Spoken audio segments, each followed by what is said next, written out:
All systems go, Captain. 10, 9, 8, 7, 6, 5, 4, 3, 2, 1.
Hey everybody, we are back. That's right, we got a new intro. That's all it is to it. Back again Tuesday. It's your man on the wall, Chris Fury. Thank you for tuning in. If this is your first time here, thank you. Number one. Number two, go show your love on the YouTube channel, where you'll find all these other past dope episodes and dope interviews and just dope stuff that we like to do and talk about. So thank you for everybody for tuning in for that one. I want to bring in the second lady of the camp. Whoop-de freaking do. What's going on, Nicole? Hello, everybody. How are you? All right. Hey, we're getting our very own cinematic assassin in the building. What's happening? What up?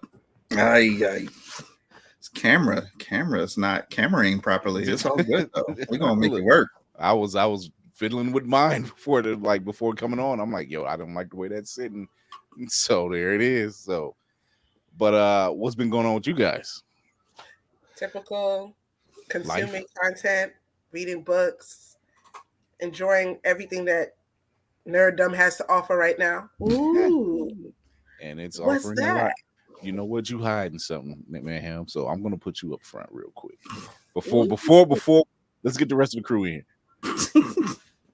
Navy Montel, what's happening? I know Navy got something. Navy, you know I do, y'all. Y'all know I do. So, real quick, a friend of mine asked me to appraise his comic collection, and from time to time, I'll find some gems. So I happen to come across this. It's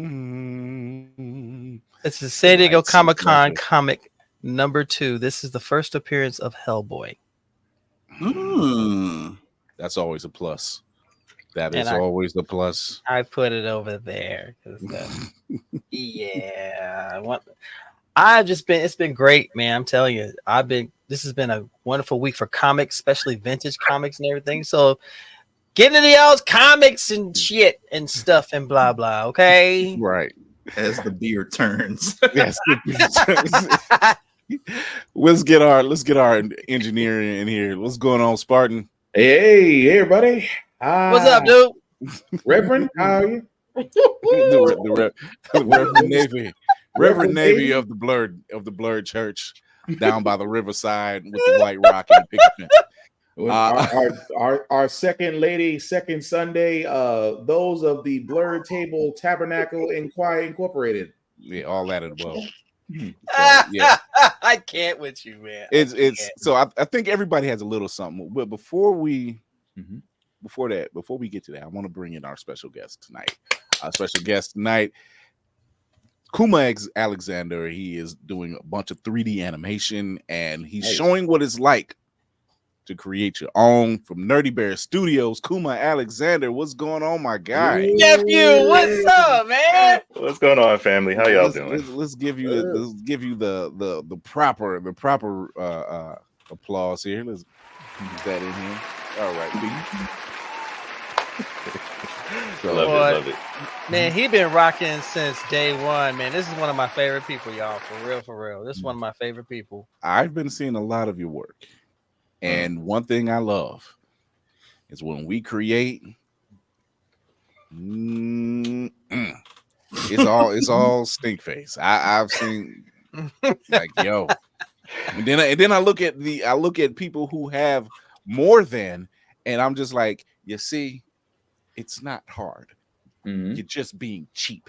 I was just what's going on? Man, you just, you got to put in the time. That's all it is. If it's worthwhile, it's worth doing, and our mission has been the same since day one. And I feel a lot of us can sympathize with it.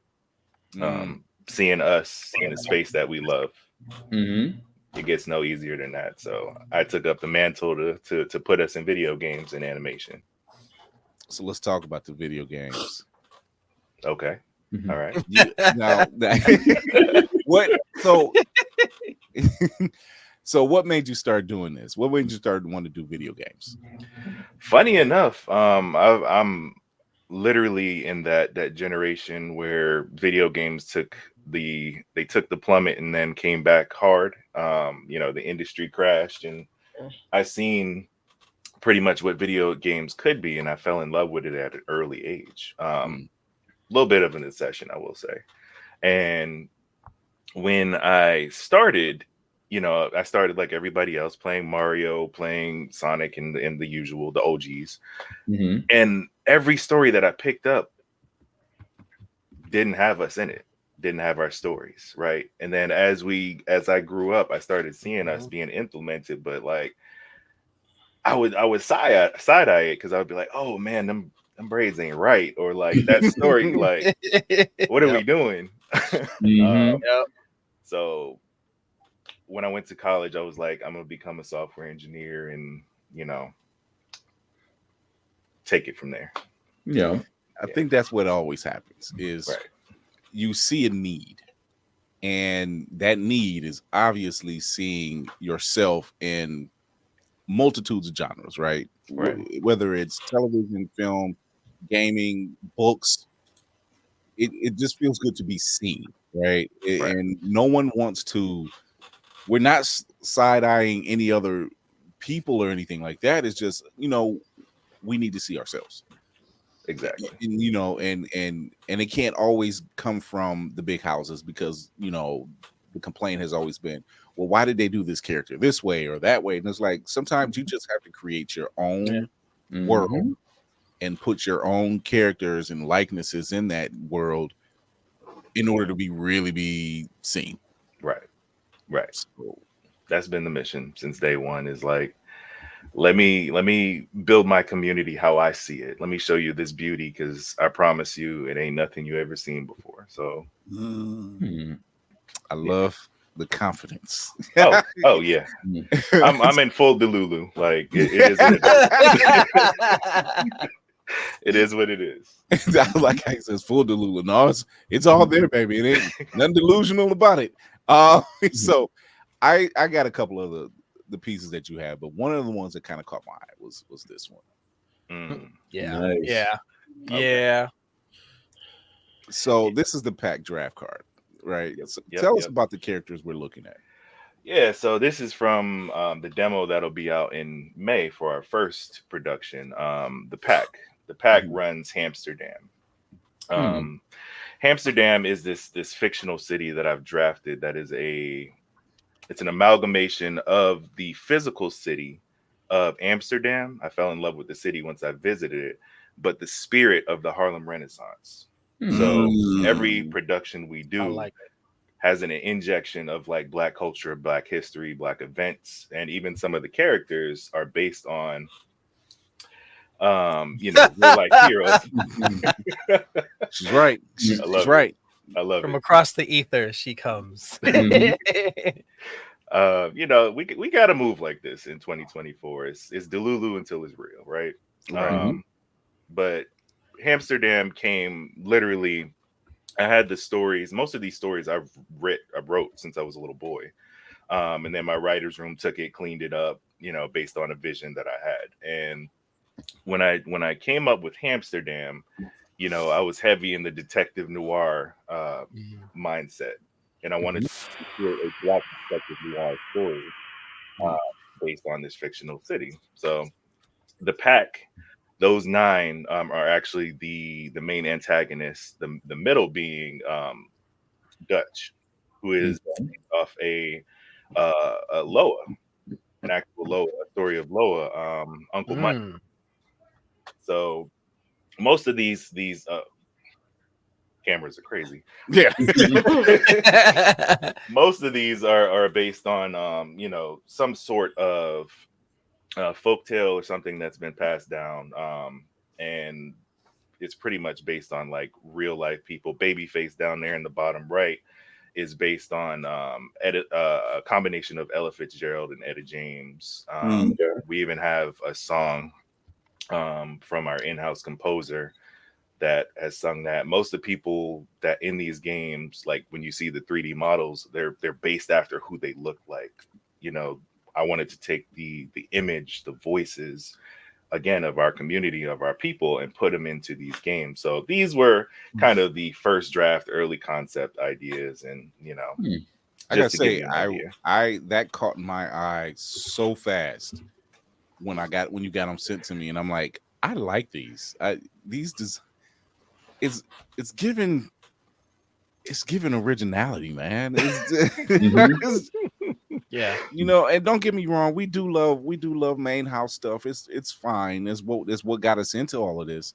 But it's something different when you have characters that really mean something. Yeah. Like it's not just on the surface. Yeah. So when you dive into something like that and can really see yourself and have fun and just come up with the wildest stories and say, hey, this happened. What are you gonna do? What are you gonna do? Much. Yeah. It's, and I wanted to have fun with this because it's something that I feel like is a celebration of us, and every piece of work that we'll talk about here is a celebration of a sector of the Black experience, right? And I feel like that's what's sorely lacking when you say the big houses, is they focus in on one image of Blackness, but like we're a whole diaspora of people with stories. And so I pull from literally the Caribbean. I pull from, the motherland when I talk to stories, and it's not just me as a Black American. I pull in those communities. So people from the communities voice these characters. They're part of the creation, and it's a massive universe that I've took my time slowly in the shadows building it, just waiting for my time, I like the hands while you're saying that too. I like the hands. It's like we've been biding our time. I love the hands. If that wasn't the Morpheus pose, as he's saying, our time has come. So Nicole, you got a question? Yeah. Right now it's a great time to be a nerd. There's so much content that that speaks to a lot of what we probably watched or played as kids. And I was wondering, with so much gaming being transitioned to live action, is there anything out there that you've seen that you would like to make that leap? It's funny you say this, and nothing's inked, so I can talk freely about it. Mm. I have pitched and pitched and pitched to, I believe it was Warner that owns the property currently. I wanted to acquire licensing for Family Matters to make that into a game, and then turn that into live action. But when you're a nobody, right? Nobody pays attention. Oh my to gosh, here we go. No, Here we go. I'm gonna give you a different way to look at it. When you're moving in the shadows, nobody's looking for you. Yeah, True. It's still a stealth mission if there's no witnesses. There it But is. but Do just that know, G and lasagna, man. That's all. What kind of game is it? it would actually be horror. Ooh, Because Ooh. yeah, it would be a horror survival similar to something like a Dead by Daylight, where you had I had the whole pitch deck and a proto made. Urkels, the different Urkels would come and terrorize folks. I was just thinking that. Yo. As a serial killer, dang. Go home, Steve. Go home. Go home. Go home. Yeah, but just be hearing this. that's just dead in the water right now. Maybe later, but for now we have our 5 in-house projects and 1 project that we're collabing with another studio for. Interesting. Mayhem, what you got? Sorry, I'm just imagining like somebody creeping through a dark house. There's a body pinned to the wall, Jason Voorhees style, and it's just a sign that says, "Did I do that?" You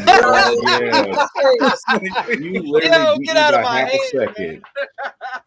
The opening would have been actually Judy Winslow. We would have picked up with where she was. Judy Penn.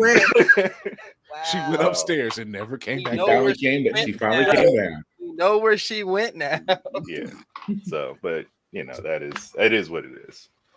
My question: how much coding to go from just like a blank screen to just a character model able to walk across the screen? So there's 3 parts to that question, because that's 3 different roles, right? Game dev kind of blankets everything when we talk about that, but there's artists, there's modelers, people that rig the characters, where you would see, I don't know if in the packet I had a 3D model. Those are usually built in something like Blender or Maya, 3D Max. And then you have people that program what is called kind of physics, right? Those are the walking animations, things like that. The code for that is actually relatively simple, because unless you're doing very unique animations, most of that stuff is pre-built. You'll find out, as like a lot of software engineers know, a lot of this stuff is kind of pre-built. They come in pre-built packaging. So not very long to animate a character. What eats up most of the budget and the time is the actual design. Yeah. Yeah, I would have to agree. Yeah, I would have to agree. That tends to be the thing. You have it in your head, but then once you start having to flesh it out, when you have to bring it to reality, that's a yeah. So Spartan. No, go ahead. I was just go ahead, man. Sorry. You're talking about like how many people are sort of involved in that, like if that sort of like being your baby, so to say, is that like a little like for you to like get it out there and then like have this person and this person and this person work on it? Yes. My journey started alone. 2018, it was just me. And you come to, I think every game developer comes to this junction where it's like, fam, I need help. And with my background being technical, I can think left brain, right brain, but as far as like creating that music, characters, drawing, I did submit some line art that I did, and like that's where it stops for me. So I think around probably the panorama is when I was like I had to get help, and that's where I brought the first person, Will Dotson. Shout out to you. He's the head of our audio department, and he does a lot of us do part-time stuff here. But I started kind of building my team, and that's how we got to 25 today. Was realizing, hey, this is not my expertise. I'll steer the ship. I'll overlook the writing, but for the most part, I need people who are good at their craft and passionate to be part of this. Cool. I like it. Yeah. Navy. Why you put me? Oh no, Spartan. Yeah. Spartan. I know. I was gonna say, dang. But Kuma, what I would ask you though, just because I'm sorry, the whole thing of Steve Urkel still is a serial killer. just hearing the snort like a Jason Voorhees, just hear that. Just act like I'm sorry. Anyway, question. Let's go with that. Unlimited budget, no legal, no red tape. Nothing preventing you from allowing to do your most ultimate creation. I'm talking about you have the green light to do so. What would be that vehicle? That's a dangerous question to ask a nerd. And I feel like you know that, but it's okay. He knew what he was doing. Unlimited I'm literally budget. handing you the Infinity Gauntlet and saying, what do you do with it? Unlimited budget, because I have the animation of early 90s cartoons. Good Lord. First off the rip, I'm gonna build my team out, and it's gonna be everybody that I've ever wanted to work with ever. I'm gonna acquire that. So that's from art, VA, Keith David. I'm looking at you, Cree Summers. What up? Literally the legends. I'm gonna put those into places because I have in my mind characters that I want to be them to voice, and specifically them. So if they're not here, like y'all won't ever see them. They won't see the light of day. But as far as a game, I think because of what I'm doing, I think I would do already what I'm doing on a grand scale. And right now I'm doing what I can do affordably, but 5 games is massive for any studio. And then after that, we're going into animation and a full-length feature film. Like, this is actually something that I'm already doing, but I think I would do it like epic style if I had unlimited budget, big names attached to the projects, and people you would have never thought. Yeah, we're gonna get you attached to some people. Yeah, I dig it. Also, the fact I do dig the Mega Man and Legend of Zelda behind you too. I'd like to say respect. This one specifically, I'm heartbroken, and I need to take it down because they're not bringing number 3 again. I have a love-hate relationship with a lot of the big AAA studios, and they hold on to properties. Nintendo does. I'm a Nintendo boy through and through, but I need Mega Man Legends 3. It's made, fam. Just release it. Oh, it's Capcom, but I understand. It's Capcom. Yes, it's Capcom, but I understand the hatred. Yes, yes, the hatred, not the hatred. Statement still stands. Triple. Right. I completely get it. The pain is still there. Okay. Yes. Right. Navy. Well, first of all, it's good to finally have a chance to chat with you. I have been rocking with this cat for a while. This is one of the most stand-up guys I've ever had a chance to meet, and I got nothing but love for Kuma. Kuma, dude, you already know. You and I've been rocking pretty much since day one on this jank, so you already know. It's probably been the pandemic. I think it's been that long. Yeah, I think a little bit before, because I started doing my oh shit. Okay. It's about right. That sounds about right. About right. Yeah, Mega Man 3 is Batgirl to WB. That's about right. But I've known you since you rocking and you got Nerdy Bear Studios off the ground, and much congratulations and kudos to you for doing something like that. On your journey to create something unique and different, what has been a lesson that you've learned that you would pass on to someone who is on that creative journey, or maybe along those parallel lines?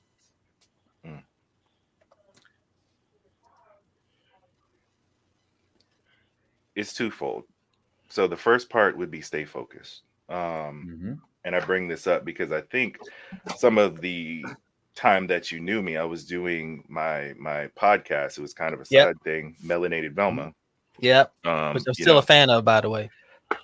it was, you know, my love letter to Black women and part of my way of giving back, you know, some of my platform. You know, I would do these whole, it was a whole production, you know, part of my team. I had set aside to write for this. Like, it was a thing. Mhm. But I realized it didn't serve the purpose that I needed it to serve if I was to make this Nerdy Bear Studio a thing. You know, I'm already overextending myself, 2 jobs, husband, dad now. Mhm.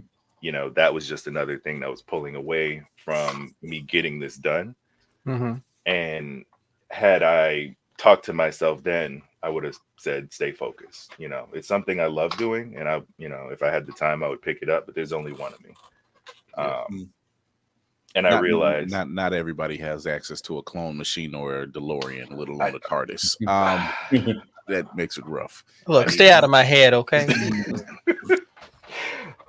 So that unlimited wealth, yeah, Mhm. it's going to be a TARDIS Yeah. sitting in my backyard.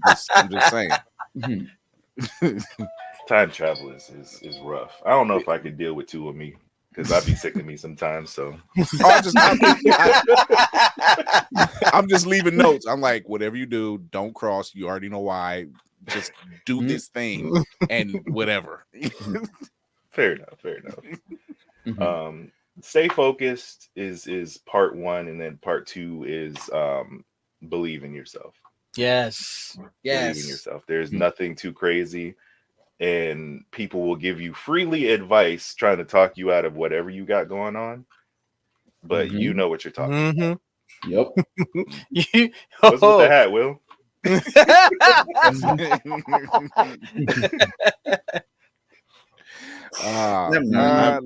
My second in command has joined the fray. Lady Mandalore, what do you got for? Hi, Kuma. Hi. Hey. Bad time. Mighty business. My question to you. I'm trying to think. Sorry. So, I'm curious to know how you would fix a really, really, really bad video game. I have a few on my brain, but the one that comes up immediately is Marvel's Avenger. Oh, God. Yeah. The recent one? Sure. How about all of the above? How about that? And for some key points, I would like your to tackle, if you can, story, gameplay, art, characters. You know, Chris, how much time do we have? Just read through the whole game. How much Do I time need do we to have on this pull out my podcast, Chris? notepad?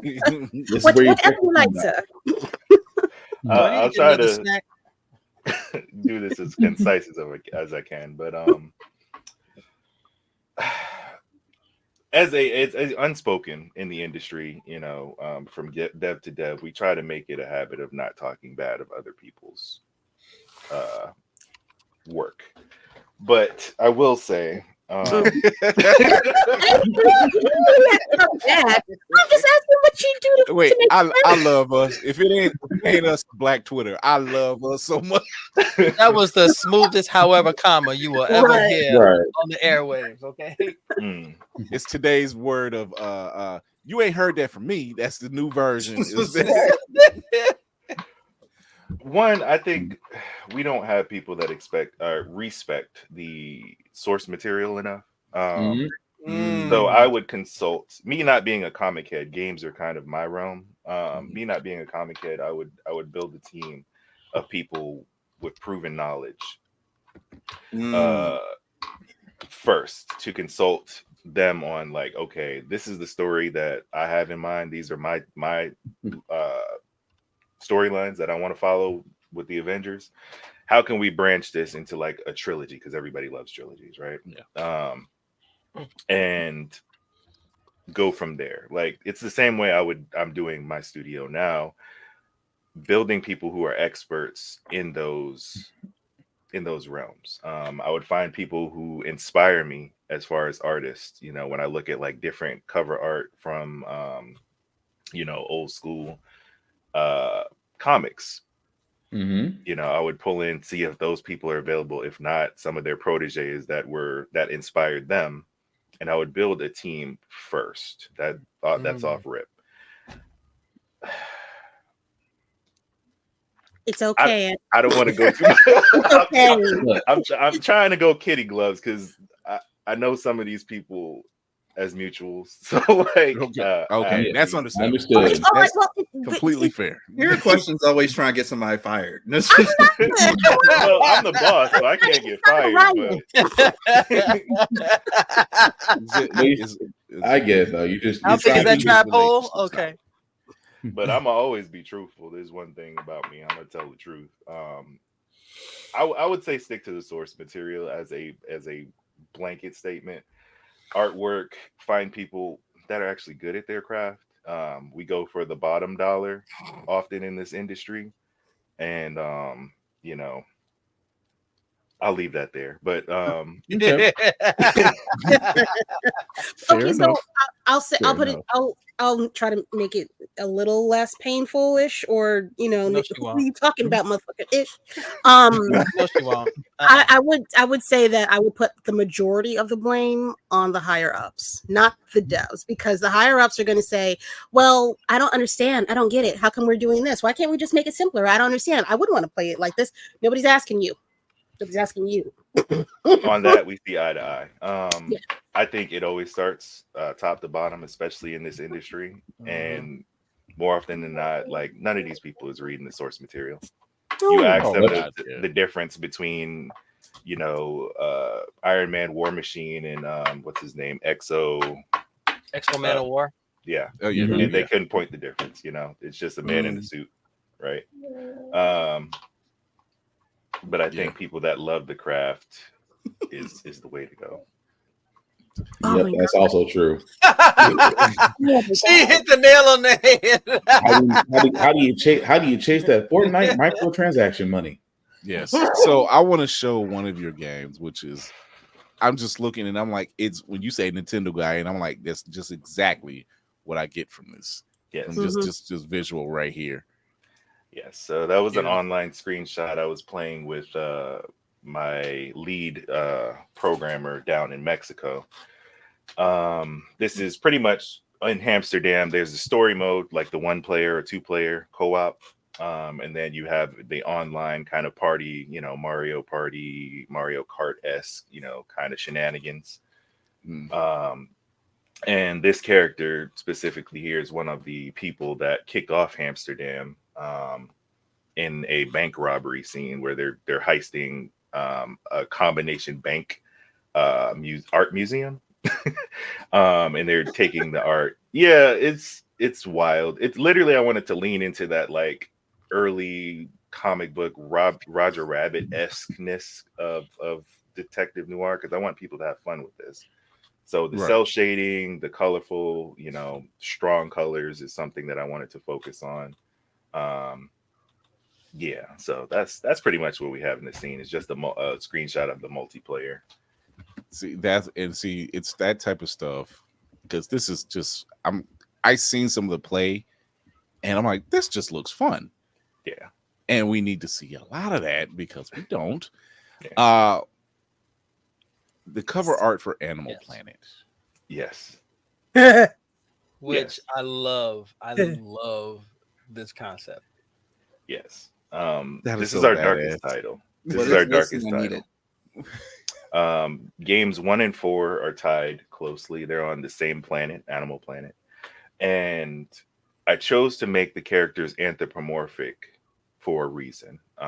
And we explore that in this title. Animal Planet is where Amsterdam is. So in the first game, we play in this little city. It's a little pocket of our universe just to open you up to it. And then it goes to Games for Black Girls, which is on Earth. We have 2 games that are set in Earth, and then we take a trip right back to Animal Planet in the 4th game. And it's like 50 years later, and it's a war-torn planet. It's completely different than we were used to seeing. And it's our commentary on the transatlantic slave trade, right? Pretty much they were rocking, they were doing their thing, and this invading force comes and tries to take them and domesticate them, for lack of a better word, right? Turn them into their versions of animals that they're used to. And I don't want to compare Black folks to animals, right? That's not what I'm saying, but it is the symbolism of it all, where, you know, they fight back and it's war. Like you're not finna come here and just take over. So yeah, that's what's going on. Again, this is our darkest title. Most things are family friendly at Nerdy Bear Studios, but this one, like, we was with it. And I wanted it to show that. It's when you mentioned games for Black girls. Thank you. This one actually stood out to me too. Because I like seeing our queens out there doing the most. Yeah. Doing the damn thing. Right. So, but yeah, I was digging the art and the vibe off of this, and I'm glad you had mentioned it. So I'm like, yeah. I like that. I like that. I see the hand. Will, what's up? So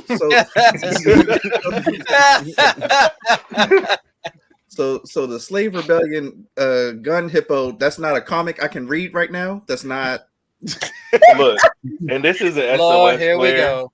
I done heard the question a million times. I'm not going into comics, but if there is a comic studio out there that wants to partner with us and take on, I will freely give the license.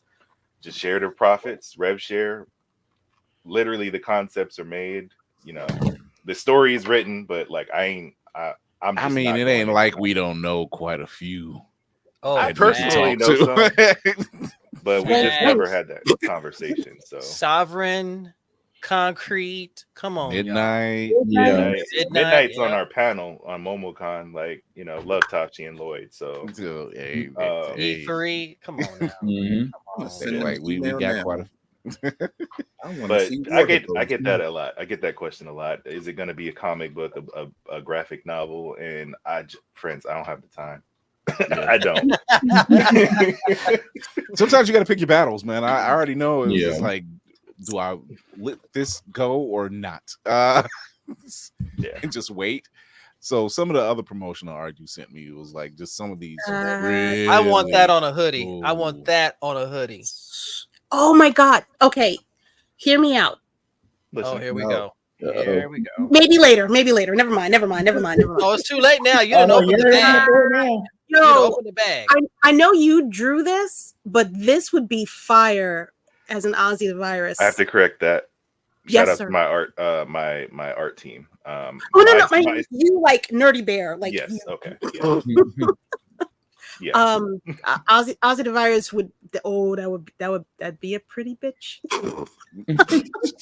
It would be on a wall. If Ozzy gets his hands on it, it's gonna cook. I'm talking about in a wok, in a Dutch oven. It's gonna cook. Okay.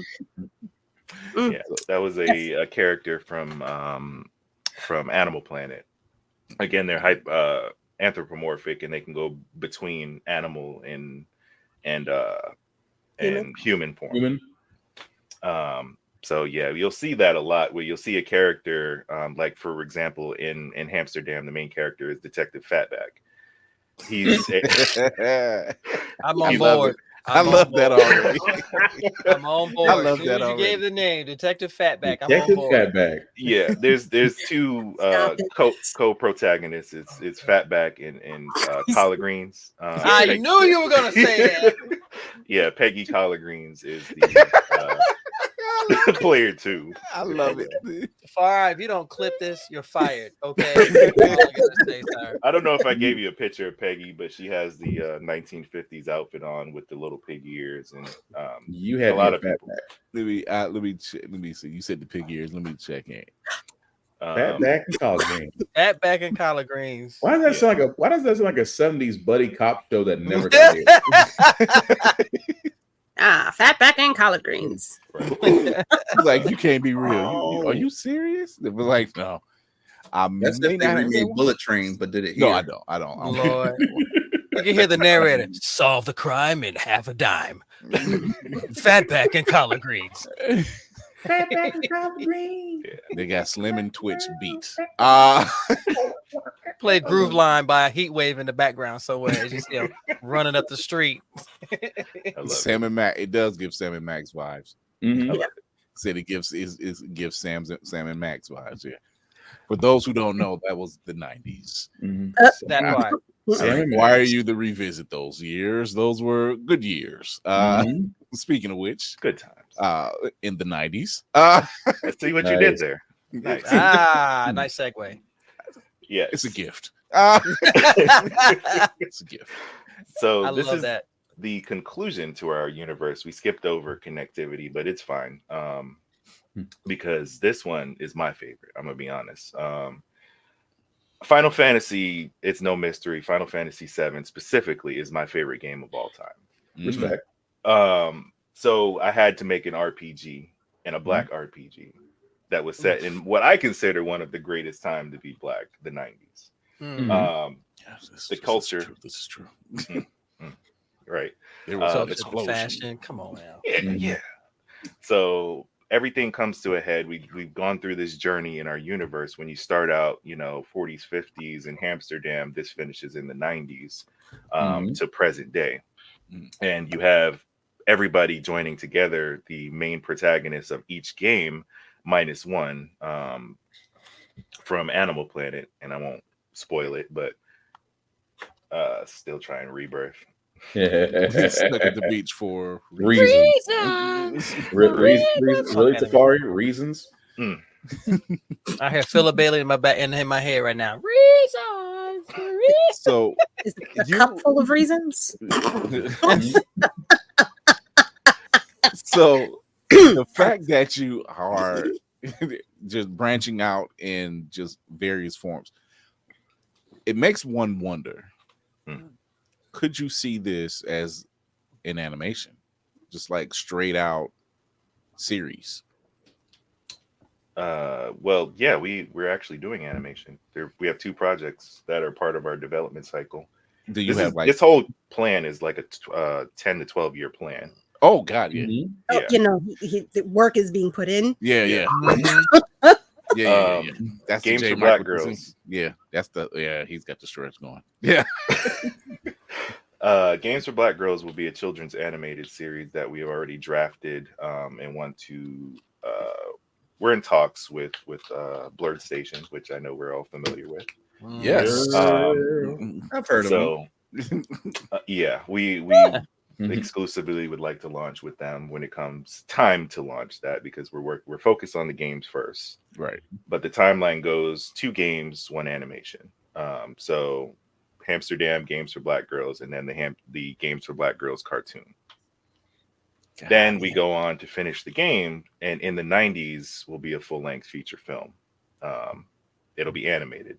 So that's the plan. Our people in animation, as we're finding out, are really deep and rich in roots. When you have the Larry Houstons and everybody else that's involved, you realize just the Larry and DeJeanettes, when you find out just how deeply rooted they are in just nerd culture in general. And you're just like, here, we're finally putting that spotlight on, say, hey, check this out. If you like this, look who was behind that, and check out some other stuff that they've done, So I know it is well past time for that exposure, I guess. Yeah. Because the flowers need to be given. That's just Navy will be the first one at the door, I would have been the one ordering them. He was like, don't worry, I already got them. I'm at the door delivering now. So I gotta say, from just person to person, us as family, especially you, Navy, like, that is much appreciated. When we're out here working and making it happen, there was one live you had that I was literally in the comments in tears, like, You mother, like I appreciate you better give that praise. Like I love it. Well, I was gonna say, well, you can't narrow that live down. It's like there's a couple of them. Yeah, they're all unique, but they're out. Yeah. No coffee that day. All I can say. You said no coffee that. No coffee Like, that you day. could have fooled me. I was like, man, who did it this time? Let me get in the shuttle and get down here because somebody's pissed Navy off. It doesn't take much. Just it don't take much for the Reverend to get preaching. Lord, don't get me started. I've already had to deal with somebody being stupid today. So it's just one of those things. It's one of those things where something happens. Navy's he's going on he's going on his rant, and Kira's like, the armory's full. Go ahead and grab whatever. I'll get the car. Make sure it's gas in it this time. Don't want to get stuck on the interstate talking about oops, hell. Last time we got stuck mid-drift. It took a minute. So we're going to take a quick commercial break. We're going to come right back with our guests. We got some news that has been hitting. All it takes is a week. It seems like when we're not around, there's like they're not there now. They can't expose anything. No, wrong. So we will be right back.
Blurred's Eye View is a proud affiliate of Otaku Noir. Use the code Blurred's Eye View for 10% off on all items. With a different nerd-themed box filled with items made by talented blurs across the country, you surely will not be disappointed. Go to otakunoir.com. Otaku Noir, the #1 blurred mystery box company.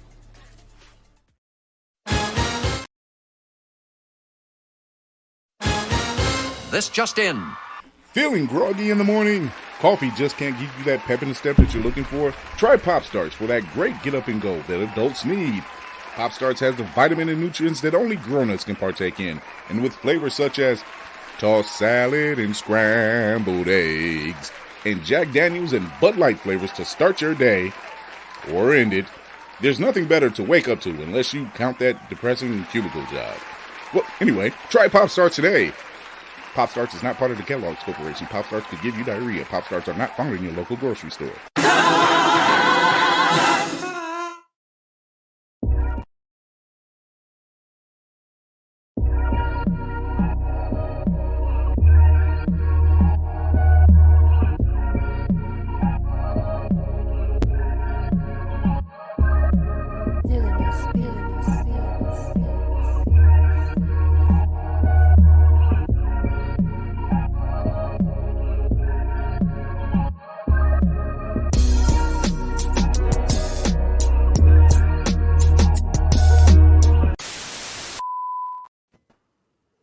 All right, we are back. Venetian mayonnaise. I have no sense.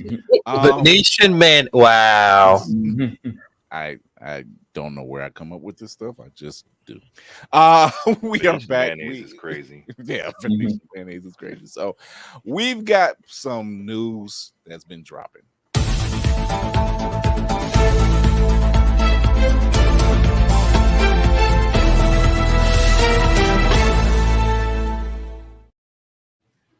So as Spartan would be one to tell you, CinemaCon dropped a crap ton of news, which is considered one of the biggest conventions for movie theater conventions out there, and that took place through April 8th through the 11th, I want to say. And it's about 31 movies. About 31 movies that they were talking about. Most of them we know about, like first looks at Captain America, New World Order, or did they change the title? They changed the title, didn't they? Brave New World. New World Order was a little bit on the nose. It was triggering some defensive forces overseas. The incels? Not the incels, but there are everything piss off the incels. So it doesn't even matter what you do. You can breathe and make them mad. A certain country will be not okay with Brave New World. So incels plus people who genuinely have had to take down groups who believe in a new world order for defensive purposes. So the name was not doing the name was inciting everyone. So that's pissed off Hulk Hogan. Yeah, right. we ain't forgot Hulk Hogan. We never forget. We never forget. So they talked about the Fall Guy, obviously one of their biggest draws. Various movies, Despicable Me 4, the Shyamalans, and I'm saying that because the daughter is now in the business. Please do better than your dad. Please do better than your dad. She can't. She's limited. All she's got is her daddy's money. Kingdom of the Planet of the Apes, which, by the way, I actually seen the trailer. I'm hyped for that one. I had second thoughts once I seen it in the theater, seen the trailer. I seen the trailer online, but once I seen the trailer in the theater, I'm like, you know what? This may not be that bad. It may not be that bad. So let's give this a shot. But the one that was on everybody's lips, and he was glad they were there, was Deadpool and Wolverine. They showed about 9 minutes of that, and people lost their minds. And if I'm not mistaken, the popcorn buckets have been revealed, at least for one type of theater. Those are fake. They can't be fake. Yes. No, that was boss art. Okay, right. I was gonna say that with the okay. I still stick with my prediction. It's a little on the nose. That's what I'm saying. As long as it's not the Doom popcorn box, we're good. Oh no, that one I seen was, I'm like, oh, okay, that's a bit on the nose. I'll remain silent when it comes to that. Again, part of the people that are on the panel are actually part of that. If we don't know the epic voice guy, John Bailey, who also voices, I think, Deadpool. In a world. Not only works with Nerdy Bear Studios, he's very close to that project. So I'm gonna just okay. Yeah. So there was talks of If, which is another Ryan Reynolds ran movie, I should say, Furiosa, which is a prequel to Furiosa from Mad Max Fury Road. That trailer looked incredible. They have a lot. It's a lot of movies, Inside Out 2, which looks, let's face it, those movies are always fun to watch. Yeah. You might have a less favorite one, but just something about those type of Pixar films, they just have a little heart. They got heart. They're fun to watch. You didn't tear up watching Inside Out 1. You got you're right. You're just like, damn, I kind of know what that's like. A Quiet Place Day 1, they showed the trailers for that, which looks insane. So I think here's the thing: theaters need a shot in the arm, and they also need to stay in the theaters a little longer. Yep. That part. But it's kind of hard to see a return when your movie's only in the theater, no matter how successful it is. If it's only in there for 45 days, that's really not a good gauge to say, hey. This is why I'm waiting for those streaming deals to hit their CBAs, because once they do, they're going to be like, so you want our movies to go streaming? You're going to be paying more. You don't pay more, we'll go back to the theaters and force you until our theatrical run is over, and then we'll deal with you. Yeah. So I mean, Disney Plus is already talking about creating a couple channels going back to old school television. Yep. So it's only a matter of time. As long as it ain't Tubi, I'll see what's going on. Not too. Whatever they're doing, I need them to figure it out pronto because I'm missing out. All right.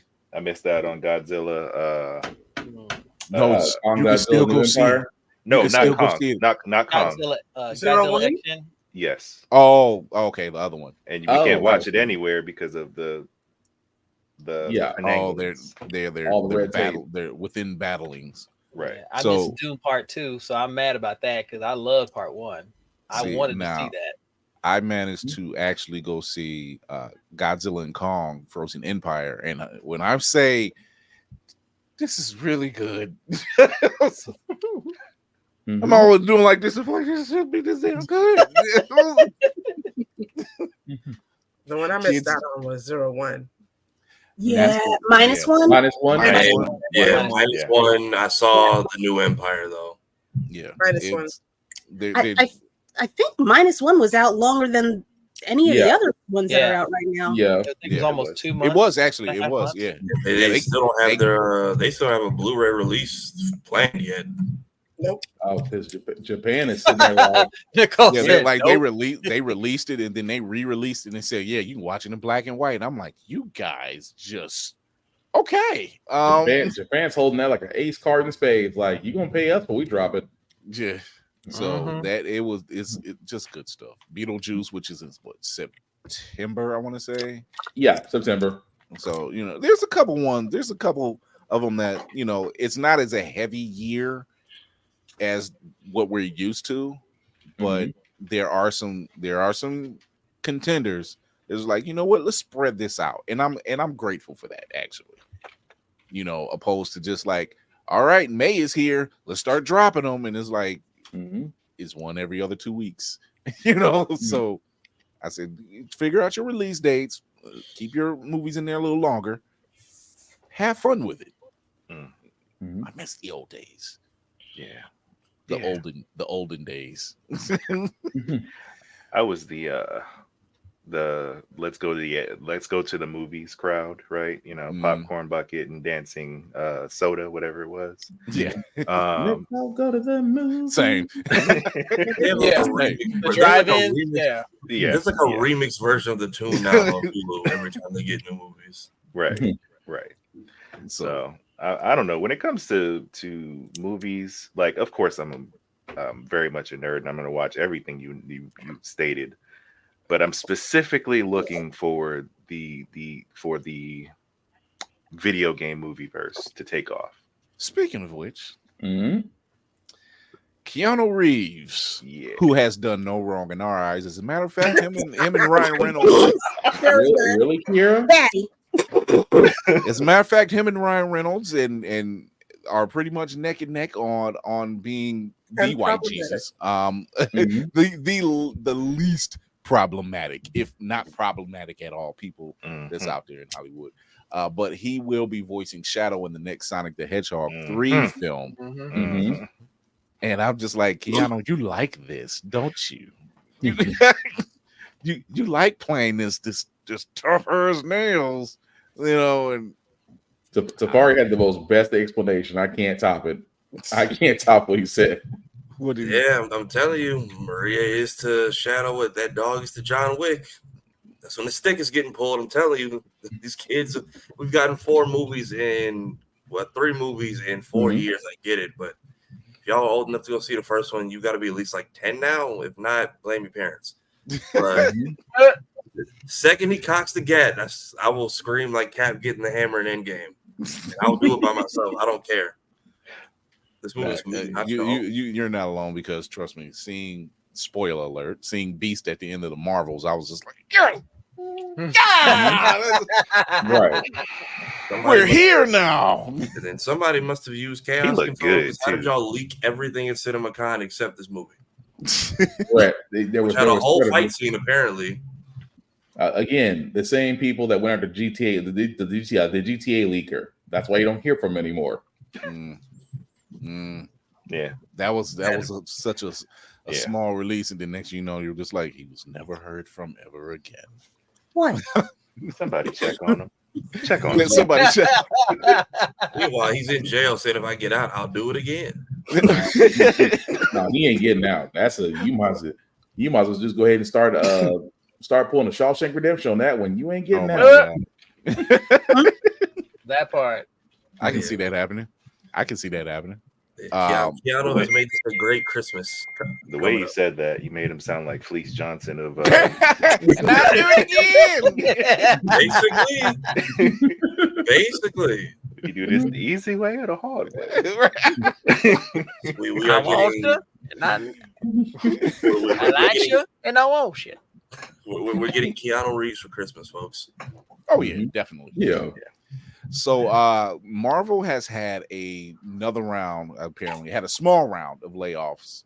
15 staffers at the Marvel Entertainment in New York, as well as studios in Burbank. It seems to be junior level staffers in the production and development department. So while the company, as they say, as the company reassesses and reduces its slate of upcoming projects, no further layoffs are expected beyond Monday. That's what they want you to believe. Inflation. Yeah. It's inflation, man. As a Scrooge McDuck, the next load of money to the vault. They've had to look. We've paid a lot of money to get all these people in the Deadpool movie. We need a sacrifice. On top of all the new unions that they have to make sure they don't fuck around. Yeah. They need development as well. You don't want to cut all the development people. That might be problematic. Yeah. You think? Like cutting the one person that knows graphics arts and he's the only one that's got all the access to it. Yeah. As you gonna let me go? As somebody who's in that industry, Okay. my peers are in shambles. And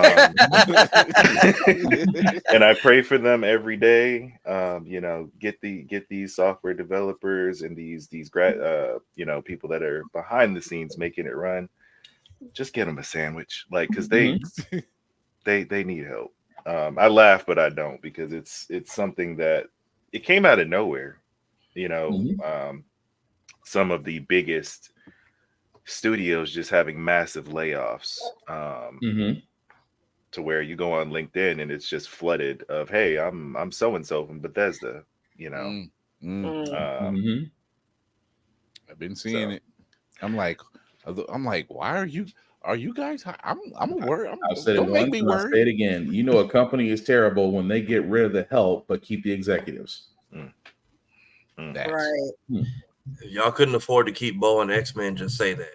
Speaking of X-Men, nice segue. Oh no. Do I need to go get my vodka? Okay, because I'm still drinking from last week. What the hell? I got my hanky ready. Let's do this. So, first off, X-Men 97 directors are potentially taking the characters in the live action for the MCU reboot. Say one more. What? I'm sorry, what?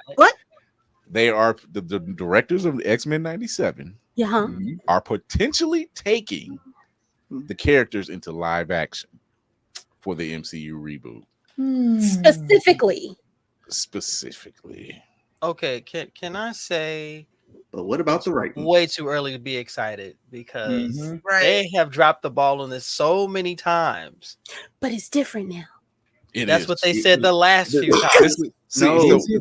This is how we know it's different. We know about Halle Berry playing Storm. And even in Navy, you can back me up. Even in Wizard World magazine, they used to have fan casts. Yep. Patrick Stewart was always the pick for Professor Xavier. Angela Bassett was always the pick for Storm. News just came out that she did try out for that role. And we lost Kara. Where's the log off button? You know what? If you literally listen, if you actually found out who auditioned for each of these parts, it would blow your fucking mind. Because it was literally in your face. Like they literally said. The reason why Angela Bassett didn't take the role? Who's writing it? That's who's writing. Who's writing it? Because Patrick Stewart was part of the fan cast. Angela Bassett was part of that Dream fan cast, and Kelsey Grammer was also part of that Dream fan cast. And out of those three, two of them got the jobs. Yeah. And while those two did not do bad jobs, they wrote that other character like shit. Right. That's like you knew was a problem when you took the most powerful X-Men and you turned them into a statue. Yeah, we ain't talking about that. Yeah, reminds me of a rock song I used to hear. Hot garbage. I'm telling my wife, she's like, "Who is he?" And I'm explaining it to him, and I'm like, "Say he's gonna get out of this."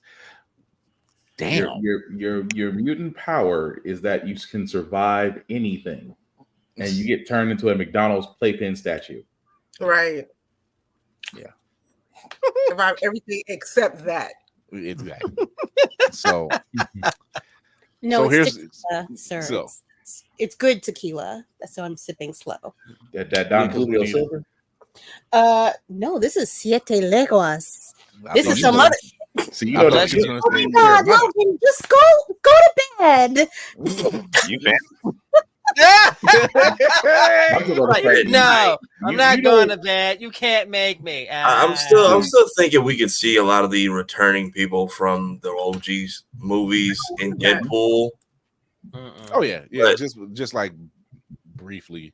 I'm saying briefly, and then at the end of the film, we get a reveal of who the new cast for everyone is. Like, yeah. I know She Who Shall Not Be Named is coming in as Dazzler, but I don't see that being more than like a 5-minute cameo.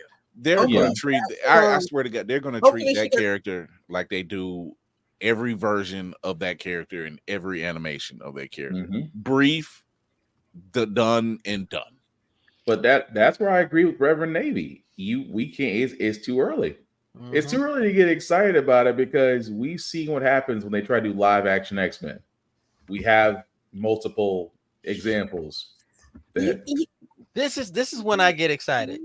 When I go to the panel at San Diego and I can ask them questions and they answer them instead of saying we're under an NDA and we're not able to answer that question. So you mean nigga don't ask? That's what your NDA is? I know my NDA is nigga don't ask. Straight up. It's kind of the running thing around here. So y'all don't think that they have to learn their lesson. They have so many missteps that they have seen. The people who took the missteps are the people that just got that Disney bought out. Oh, I got one better. The people that took those missteps are the same ones that think they can do great at Sony and DC. The people that took those missteps, and we're not going to escape past this. They smoked Darwin like a Newport. They were smoking Darwin packs. Like how do you do that? Yeah, they have no explanation whatsoever. So that's why I said when the mouse put on that gauntlet and got that power stone, he was like, "You are mine." That's just all it was necessary. Inevitable. It was just what happens, Mickey, when you have everything? I finally rest. It's the same. It's the same concept. It's the same concept when you see a trailer for a video game and it's a cinematic trailer. No gameplay. It's the cinematic. It's the same thing. They want you to get excited because of an empty promise. Get excited and analyze frame by frame of a trailer. No, I'm good. Mark, hi. Mark. Oh my God. Mark Cooper's in the building. What's going on? What up, sir? Hey.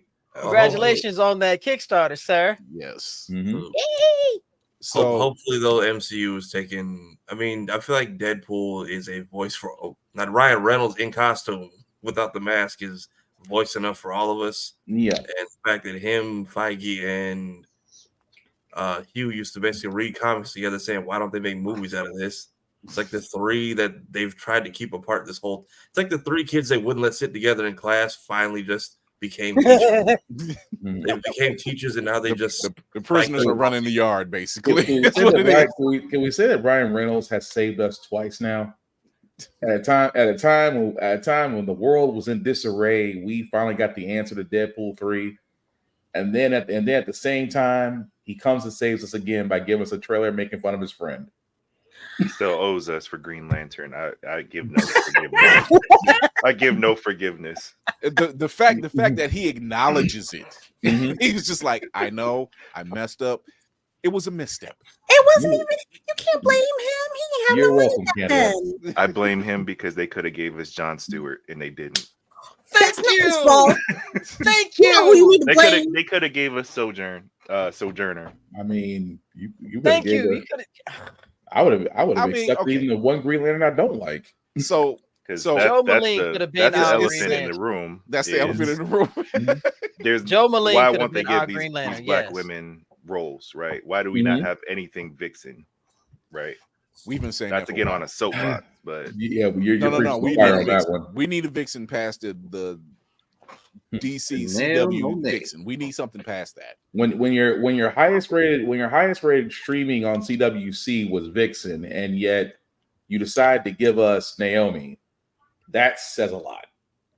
With To be no fair, they build. did not do Naomi justice anyway. did They not. fucked no. that up from the rip. Oh, They all did the way not. messed up. It was like, let's do this. I'm like, yes, but you didn't build anything from it. You Nope. built nothing. This is why Greg Baloney will always be called Baloney, because anytime there's a black superhero show, he does that. He craps on every black superhero show. bologna is a quality meat, all right? He got us through many days of not having money. That's time-honored struggle. This is not an insult. You know what? You got to Shout be out right. to You got to Thick be right. Clyde, you got to be right. This is You this fry, is not you fry an it just right. Bravo, You got it. Bravo. Let me not insult the struggle food known as bologna, because thick cuts and fried bologna have got us through. So let me not. Let him cook. Just like bologna. Yep, that's right. I mean, so it's okay. Taking a case, I just seen Uncharted again on television the other day, and while I'm like, okay, it's enjoyable, but when you paste that up against the fact that the fan favorite was Nathan Fillion that wanted to play that role, they wanted Nathan Fillion to play that. You know, the fans did wanted Nathan Fillion to play that role, and then there's an actual fan film of Uncharted starring Nathan Fillion. It's like 20 minutes long, and you're just like, this is good. And this is way before we got the Tom Holland version. And we're like, this is good. Like, why aren't they doing this?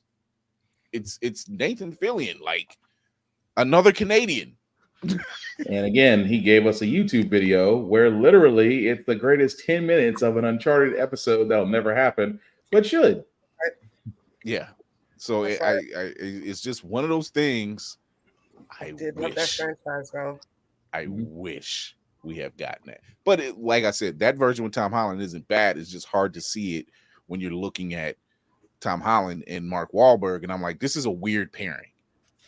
Right. For Sully, I would have never went with Wahlberg. I had to play the game beforehand. It took some getting used to. Yeah, like it was just, especially it was like, okay, where's the mustache? And then it looks weird at the end, and I'm like, oh, wait a minute, right? So, Marky Mark. Oh, I just can't get past Mark Wahlberg being Sully. That's the part that just doesn't fit.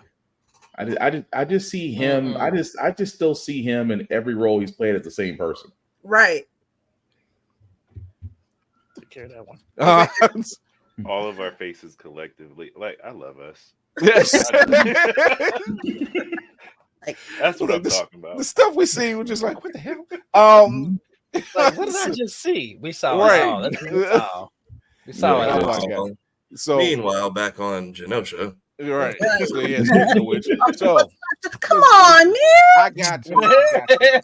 It's my therapy. Everybody else had their therapy. I need my therapy. Kira's grief counseling session continues. And I swear Marvel has dropped like a post.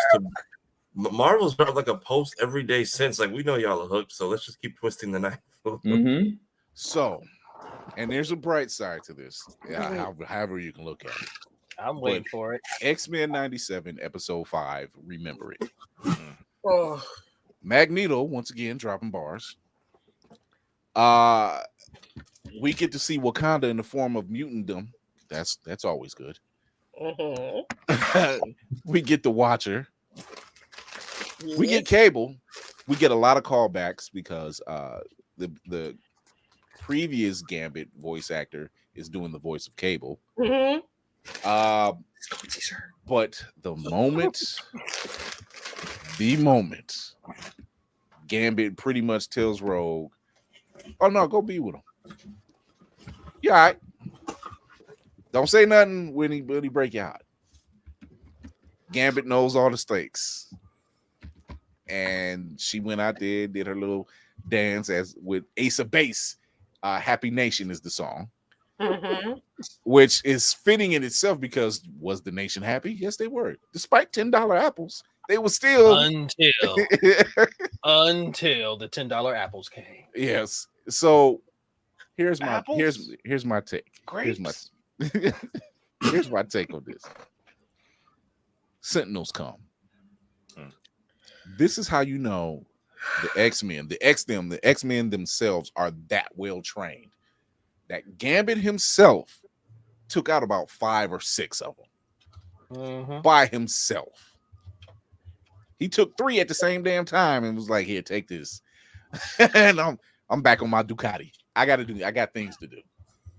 I don't know what shoes he was running in. Kicks was banging though. Yeah, the Kicks Cajun was step of banging. threes. Like the suit didn't get tattered until he got shot, but I'm like, what kind of fabric is this? Is this not a speck of dirt on an all white white while riding a motorcycle? That suit was made by Cam Newton. So before we get to that moment, which one boss ass moment, it just was. It was a moment, and damn it, if you're gonna go out, you gonna go out strong. But before we got all to the downside of that stuff, God damn. That's the before the God. Right. I'm not gonna lie to you. The fact that Gambit said, "I'm gonna play third wheel because I'm not for this bullshit that you and Magneto's on. Something y'all up to something." And he's been watching them like inadvertently. He's like, "Y'all awfully close. Something that went down, and you ain't talking." If that wasn't some trap in the closet mess. He saw her leaving his room that one night. Yeah, just little things. He's just like, Yeah, you realize you're the only one who can't fly, and I'm here for that very reason. Yeah. That part. Was No Gambit no one Ron on this Isley vacation in that situation? He was like, if cock blocking was a way, and it was acceptable because I'm like, Gambit, we know it. Even Nightcrawler was like, "Go ask the girl to marry you, quick." But it wasn't Gambit, it was Rogue. It was Rogue. She was just like, "I can't do this," and he was like, Gambit is pretty much like, "I don't give a damn about all of that." Right. Said that's what latex is for, baby. I've been saying since like season 3 of the OG show, a glove on the hand solves one problem. Right. There's something wrong with you, Will. There's something wrong with you, man. Put on some thin Nera gloves. You'll be all right. No, you gotta go to the the store called the Underground. You'll be good. I promise they got you covered, baby. Literally. All I can say is if this wasn't a direct-to kids show, it would be an awesome advertisement for a certain product. That's all. Right. Right. I will say this. I feel like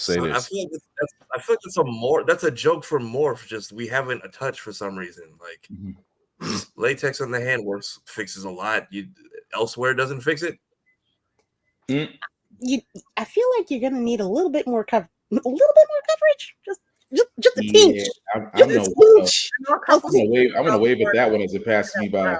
Just a scunch, ladies and gentlemen. I will say this: having the news team at the mansion,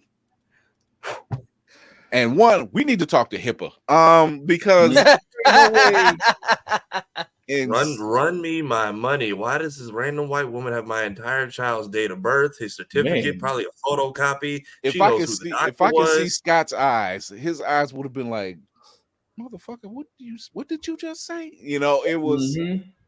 I don't have a son, and he wasn't lying. She was like, "You and Jean Grey just had a child." He was like, With his "We full don't government. need these children." I was like, "Where's your decorum, ma'am?" Right. She was Like, she was I'm full like, on Nancy Grace. Where is Barbara Walters? Where is all of this? It's a matter of public record. What are you talking about, Scott? My ass. Rona Barrett wasn't like this. Rona Barrett didn't conduct it like this. What the hell? Right. My So lawsuit is and the about Ricky to fund, Lake. my lawsuit is about to fund the mansion and extension and the therapy. Me, Right. Gene, and Natalie can all have together. when he went in on her, first off, he's like, he didn't Yo. lie. He's like, him and Jean don't have kids.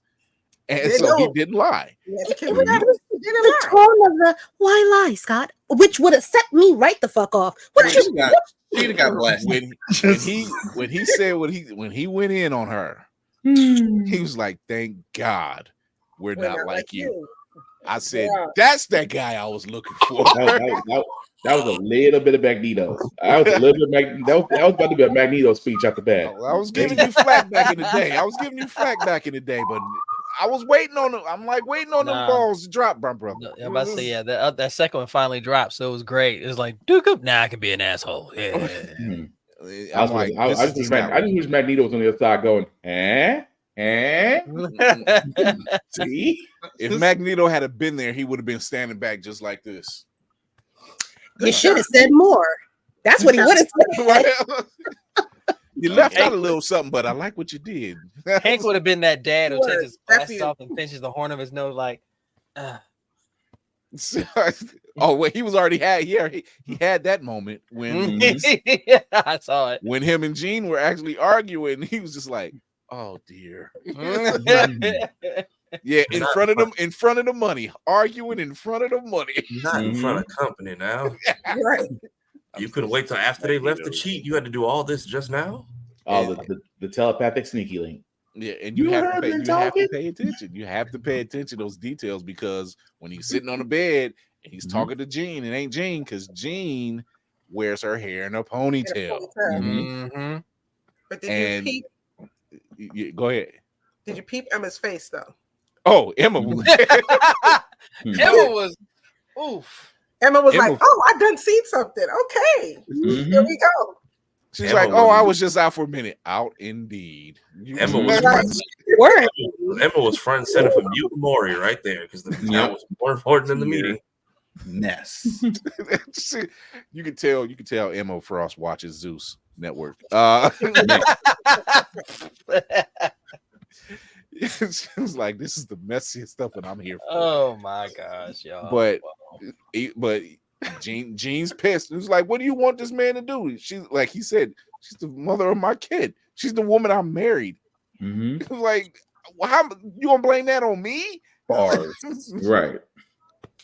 Because I'm Like sleeping he on Sinister cut a piece out of me, and that's what you fell in love with. 5 Okay, minutes.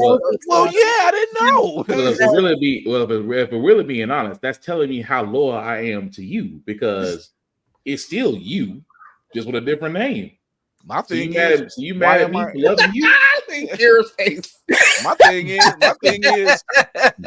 my question would be like, why am I still on the couch? If that's the case, why am I sleeping in a mansion? Hold up. Right. Hold up. You're not That's gonna a lie. choice. That's a choice. Oh, absolutely not. First of all, That's a who choice. supposed to be working with? The original or the copy? Who you want? Number How was one. he supposed to Two, know? That's a month? You've been Wait. hurting mentally with this young lady for over a month, and you've made no effort on our part to try to make something like this work or let me go. Which one is it, Scott? What do you want? That's not gaslighting. That is asking a fair question because if she fooled everybody, why am I the one on the pole? Why am I the one on that is a valid question. I'm just asking questions. I'm just saying. At this point, and you're being secretive about it, so you're wrong. But here's the thing.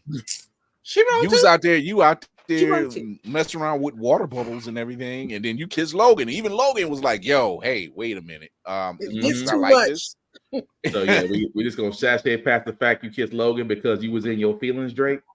I mean, listen, look, Logan, it's been a Ladies and month. gentlemen, as the pot calls the kettle black. Right. She ain't been touched in a month either, homie. She Oh, got or longer. So it's cool if they do it. It's a problem if I do it. Clones got needs. Clones got needs. Meanwhile, for Gene, it's been at least 9 months. Yo.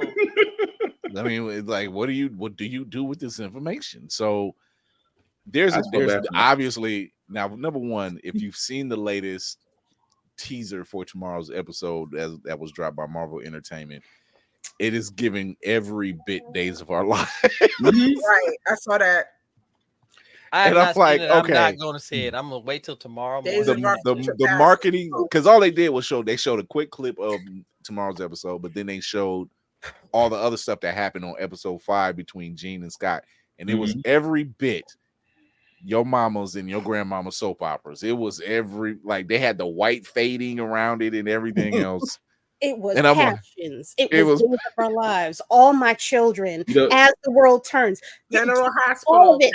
Was there some guiding light in there too? You know if you messed up if they played during prime daytime hours and they did it right in between soaps and just see if it stands out. I gotta say the marketing on this has been bar none, because I'm like, you don't strike that lightning too many times. That was actually somebody needs to take that footage and just rework it with either like Jerry Springer music or Flavor of Love songs. Basically, that's the quality of what happened in that house. Now we have to explain ourselves to these strange ass people. Meanwhile, on Genosha, why should we like you? I don't know. I would have just started snitching. I'm like, yeah, my baby's gone. Y'all all up in my shit all the time. You notice Bishop's missing for the 5th time. You know why he keeps coming back every time the black man comes back like Samurai Jack is because y'all find a new way to fuck up the future. Are you happy now? Like sands through an hour. These are the days of our lives. So while all of that drama was going on, at one point it looked like it was Freaknik a little bit, or Carnival, I should say, over on Genosha. Crop over. Speaking of that, fuck on it. Man, do we and this is where I lack comic book knowledge. Do we have precedents for Magneto's Fashion Nova onesie that he wears? Meat Man Magneto? Yeah. Oh, Man Meat Magneto. Man Meat Magneto. Magneto loves a one piece. That is he does. But like that thing is thinging like what?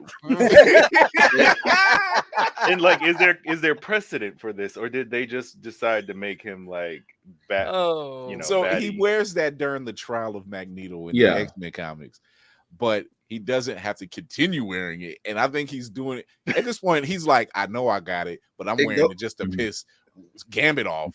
It goes with his bundles. Mr. McDrift? Yeah, let me one up you real quick. It goes with his bundles, so he can look fabulous. Right. His bundles. It's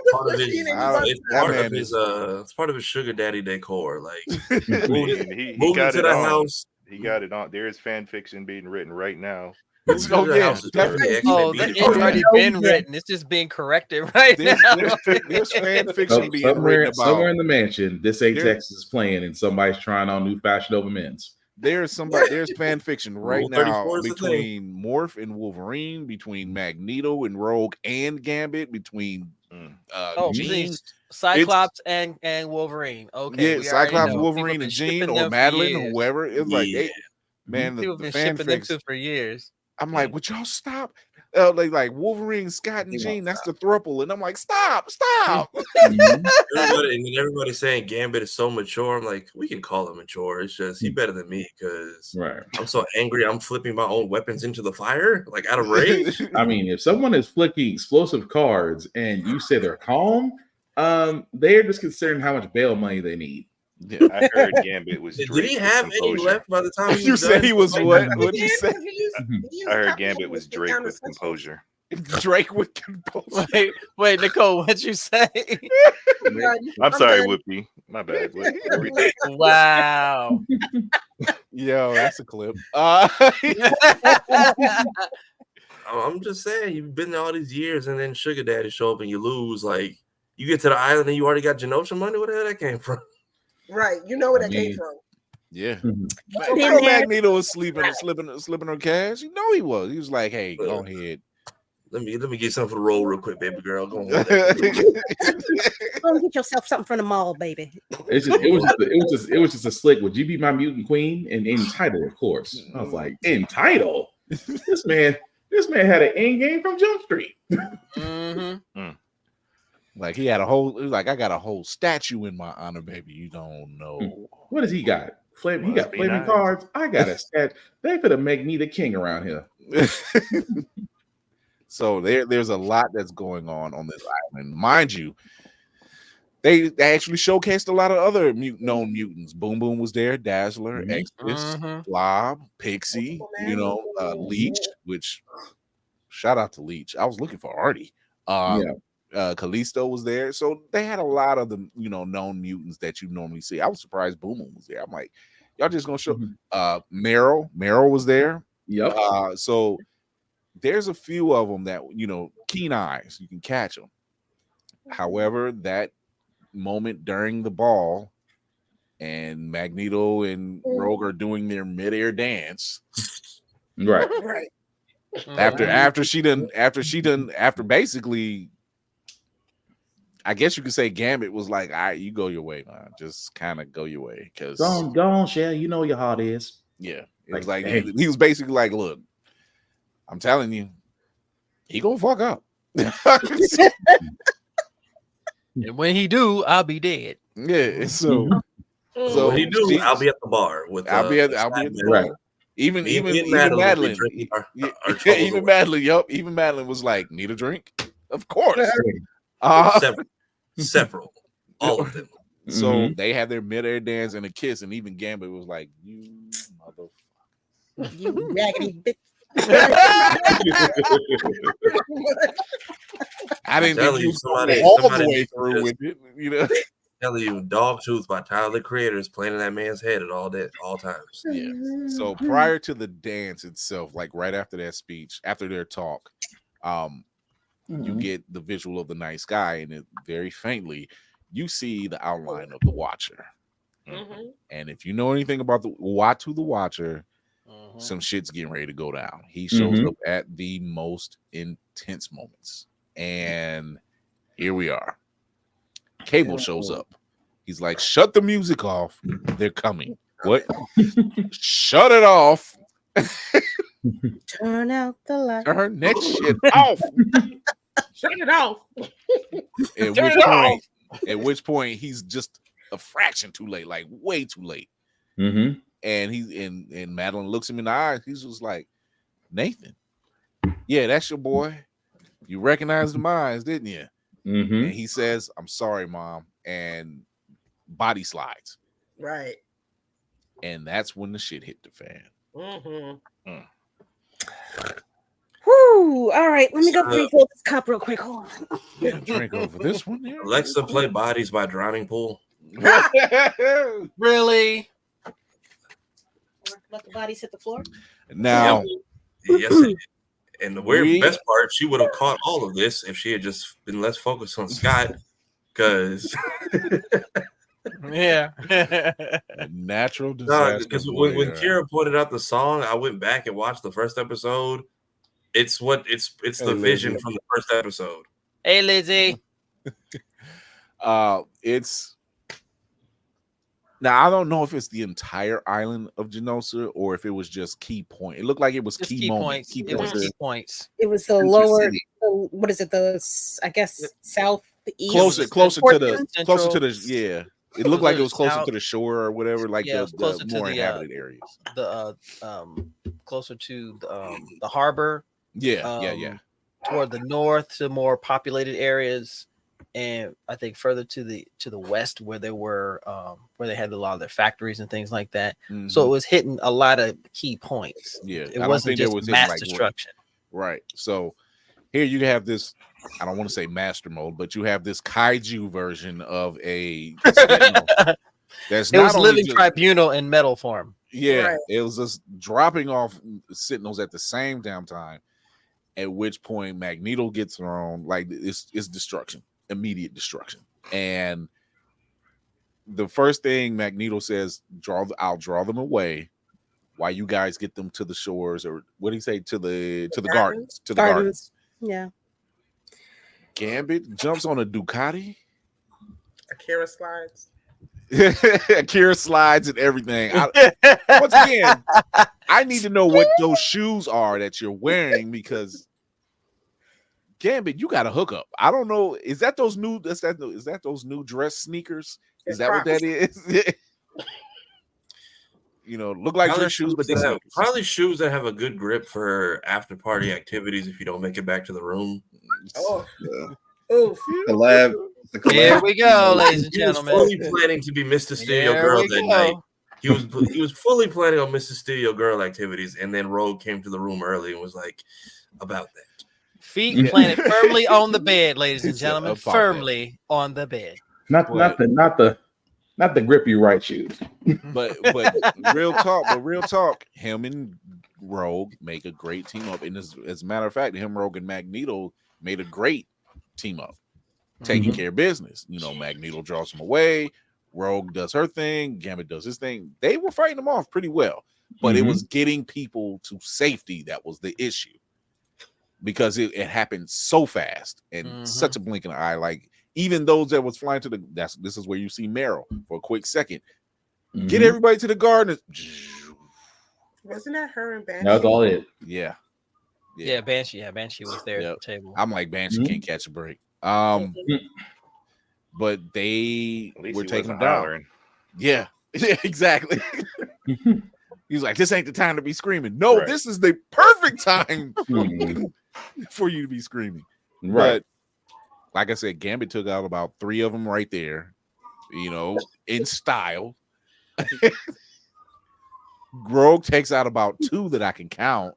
And then there's one that he took out off screen when he saves the Morlocks. You know, so that's 4. Then he took out a 5th one, and number 6. You know that whole. I've watched that scene. That whole destruction scene on out, and watching them get it in, like really get it in, and Gambit just saying, you know what, yeah, this is where I'm thriving. You know, I'm taking shit. I'm taking aggression out. Number 1. I got some aggression. So bring them on. Yeah, I need somebody got to catch the smoke. And Magneto is doing his thing, and I'm still on the fence about this. He's with Leech, and I'm wondering, because Leech can take away your mutant ability, but can he also dampen it where it's not as powerful? Because yes, you know, that's what I was thinking. Yes, and I'm like, I'm thinking that I'm thinking that Magneto's not dead. Nicole, you have in the corners of the internet, they were suggesting that Leech has better control of his powers at this point, because you see him in the beginning with the other mutants, and they're morphing, they're changing into birds, Pixie, all the different mutants that are around him, and no one's affected. Right. So maybe he has better control of his powers at this point. He's learned. He's been taught how to control his power, control his ability. Right. That's what I wondered. And I wondered about that. And then on top he of do that, it still under stress in genocide though, because I think he trusts Magneto so much because he once again he quotes him several times, and he's, you know, when he looks down and he speaks in German, which in itself I'm like, yo, Magneto is reaching right now. Like he's saying, do not be afraid. And I'm thinking that in that moment he's telling Leech, take it all down. Take it all down to draw the fire away. I can't get you guys to safety if you're here with me and I'm stopping this thing, and it knows me as an Omega level mutant. So I'm wondering if Leech just said, okay, take all the power away. That stops the Omega, that stops the Sentinel from attacking and walking away. Because it's going to perceive it as like the threat is no longer there. Right. The threat is neutralized. Yeah. You're just like, it's really, okay, it's destroyed. It's done. It's gone.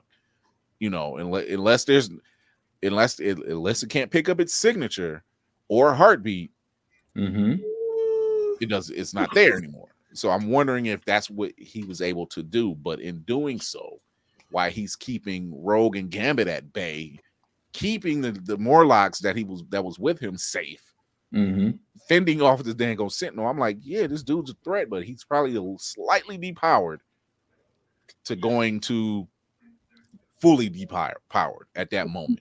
Does Leech need to have skin to skin contact like Rogue? No. That's what I was wondering. No, he does not. He has to be within the vicinity. I believe the measurement was within 10 to 15 feet. Yeah. Shotgun range. Dang. Yeah. He is pretty much a powerful dampener and siphoner. God damn. So it's that moment that Rogue is just like, she's saying, Eric, don't you dare. And he does, and she's pissed. And so she's going straight for the Sentinel. And Gambit is like, don't you dare. I was like, you lost him. I'm not about to lose you. So he jumps on the bike. Once again, where'd you get those shoes, my guy? Because how fast is that bike? It keeps up with Captain Marvel speed. Right. So that bike had all the plot armor of Goku to keep up with a person that's flying. It had the Akira slide and the Akira bike modifications. Right. So it made me wonder about a lot of stuff. But he charges this Adams collab. He charges this thing up and launches it at Rogue to get her out of the shot. At which point now it's going towards another populated area, and he's going to stop it. And it picks him up instead, turns around, and he does his thing, and he's like, this is where I rock, this is where I thrive, this is my thing. And he goes for the blow, and this thing, boom, right in the side. But he's not dead. He's just neutralized. In which point, badass line. He says, my name is Rogue, mon ami. Remember it. Charges this entire fucking thing up. You mean and Gambit? Calls it, and what did I say? You called I it said Gambit. I did say Gambit. Because I got Rogue on my mind, yeah. And says, my name is nasty. Not nasty. Well, in all fairness, the Tri-Sentinel did look at him and say, yeah, this is a non-threat. I'm like, yeah, oh, really? Didn't even try to shake him off, just kept him impaled and was like, all right. Yeah, you're not a threat. You were wrong. He's an X-Men. he's more than a threat. And charges this entire thing up, and it causes it to explode, killing him in the process. My complaint is that technique that Sentinel used. I'm sick of this, because for somebody that has grown up on anime, somebody getting it stuck off screen, and then we zoom and pan out and show, they got poked. Yes, it hit us. We get it. But like, I felt like that was so uncreative, because they ain't did that before. They never did that before. No. Sentinels wasn't, literally they were tin cans. And cannon fodder. The way they made him go out, I just felt like he made it cool, but like they could have tried a little harder, because they was downplaying him. I was like, if getting impaled allowed you to touch them, wouldn't it have been easier just to drive up to the leg and just go, Yeah, no shit. I had to be that guy, but it's like Nightcrawler until he woke up. Like, hey, Kurt, let's go, man. No, he's not. He's not a master mold. Whoopie. It's the master mode is like just one giant Sentinel. Yeah, that was like a Tri-Sentinel knockoff. Yeah. And that's the part that's throwing me off, because if you go back to the first episode, the Song and Cable are in Madeline's vision of what happens that day. But Master Mold is the only part that's missing. Yeah. You keep seeing rats and stuff like that. It's a lot going on in her visions that even for her it was like this doesn't make sense. Somebody's a rat. Yeah, but still though, Nightcrawler teleport to Sentinel. But it is Meanwhile, to all be it a takes. All I'm human, saying. But to be a it human went. during all this, because Homegirl was trying to lead people to safety, and I'm like, notice that Val everybody Cooper. Yeah, Val Cooper was. Don't trust She her. already seemed like she didn't want to be there. I'm just saying, but you notice that everybody around Val got zapped, and they were just like, well, that's it for this area. I'm just gonna keep going about our day. He's not a mutant. No. She's Exactly. not a That's what I'm mutant. saying. But To be technically, a human- she is kind of a target if you think of it. She's like she's like lacing a target. Like, But the Sentinels are specifically meant to take out mutants. They do not True. deviate from that plan. Right. but we all know what happens when a napkin shows up in a party. That doesn't mean That anything to a Sentinel. Mm, I'm just saying. That's what I'm saying. To be her amongst all this must be nice. mm. You're not. Like, a napkin at the party is like being like a black person in a horror movie. You are guaranteed to survive Damn. because you're not there. Also, for the Magneto, did we all not? Jesus Christ. Well, why'd you put her name in this shit? Now she don't shut the fuck back up. We already got a hard enough time with motherfuckers out anyway. Yeah, Just don't say it 3 times. She'll appear. Nobody caught the World War II flashbacks the first time. Oh yeah. Mhm. Oh yeah. When that initial explosion happened and he sees the destruction and everything else and he drops some tears, that's the flash. I knew that's what they was gonna do. I'm like, because every word he speaks, he talks about it's with that kind of anger. It's like you don't understand. That's why when Morph said what he said, I'm like, you better shut the fuck up. Yeah, my parents are dead, Morph. Thanks a lot. That's why it was Wolverine gave him the side eye with the smirk. He was like, you messed up. I just finished watching the OG show, and they always kind of dance around it. But like once I saw the barbed wire and the yellow star, I was like, oh, that's a universal. That's a universal. They shall be avenged. Followed by the same train that took you there being used to whip the man. Oh, I was going to bring that up. Magneto is for the smoke. That was probably the coldest scene in a long time that I've seen. The fact And then using Charles' statue to kill a bunch of other people was probably that. It was a That's whole. where he really lost it because he was just like, I was so off the guard, I guess you could say, that happened and I couldn't stop it. But also, Charles will get you killed out here if you ain't watching yourself. Chuck, we got to talk, Chuck. I don't know what your deal is, but we thank you for putting a team together, but you had some very questionable leadership skills. Got some explaining to do. But we must say that was still his friend, and to see his body or his likeness used to murder his own people was probably that's what I took as sent him over the edge. It was a lot. It was a lot that sent him over the edge because back home, Scott said, "How many? How many? Damn it!" Scott is done. Yeah, he done. He ain't got time to talk. He done. And I feel like that's the question every time because every time a tragedy happens, that's what we ask for 3 days until they get a good count. Yeah, he's like, I see Scott now saying, "I don't give a damn." So he's literally and me and Demetrius was talking earlier. He about to be that guy that'll be like, this is probably when we see that teaser of Captain Cap's shield. We're gonna see Scott saying, "We don't wait for the bodies to fall to avenge somebody. Oh, you hoes! We go out and do what we got to do." I said what I said and I meant it. And as much as I love Cap, I look at what he say. I mean, he said in the comics, he's saying, and I'm like, Cap, he ain't wrong. He might be out of. I'll say Wilson say, he might be out of line, but he ain't wrong. we about to see the Scott from AVX. Yeah, like Air Force Scott. Cookout Scott. Cookout Scott. Reunion Scott. For the record, yeah, Scott has always been invited to the cookout because Storm makes sure that shit is right. Like you lost your best Cajun. There goes happy seasoning right there. Damn it. Damn it, sir. We're not doing crab boils. No crab boil. Gambit ain't here. We don't want the crab boils. No. Trust me, there are way too many seafood boils being consumed here lately anyway. So why does that corn still bright yellow? Where is the seasoning? If it ain't seasoned, it ain't seasoned. She lost her Cajun and seasoning and her coffee stir. So no more No three more sugars, no more crop no more tops. three It's sugars. crazy. no more crop. No more crop No more crop tops. Oh, no more croquettes. Oh, beignets, breakfast Beignets, beignets. Yeah, breakfast beignets. Oh, Do y'all know Popeye sells beignets? Yeah, they do. Mhm. And they ain't never got none. Beignets. I'm new to Wait a this. minute. So. Wait a minute.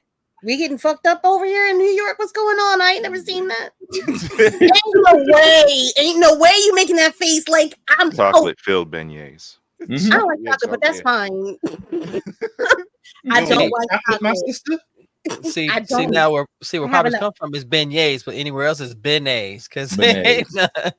Let me get about 4 or 5 beignets and a 2-piece. So She got Before to touch both of her men at the end of the day. yeah. So before we check out, I want to get everybody's thoughts on episode 5, and it's not going to be in 6. We're not getting the resolve in 6. It's going to happen in two episodes after that. 2 more to go. Yeah. So 8, 9, and 10.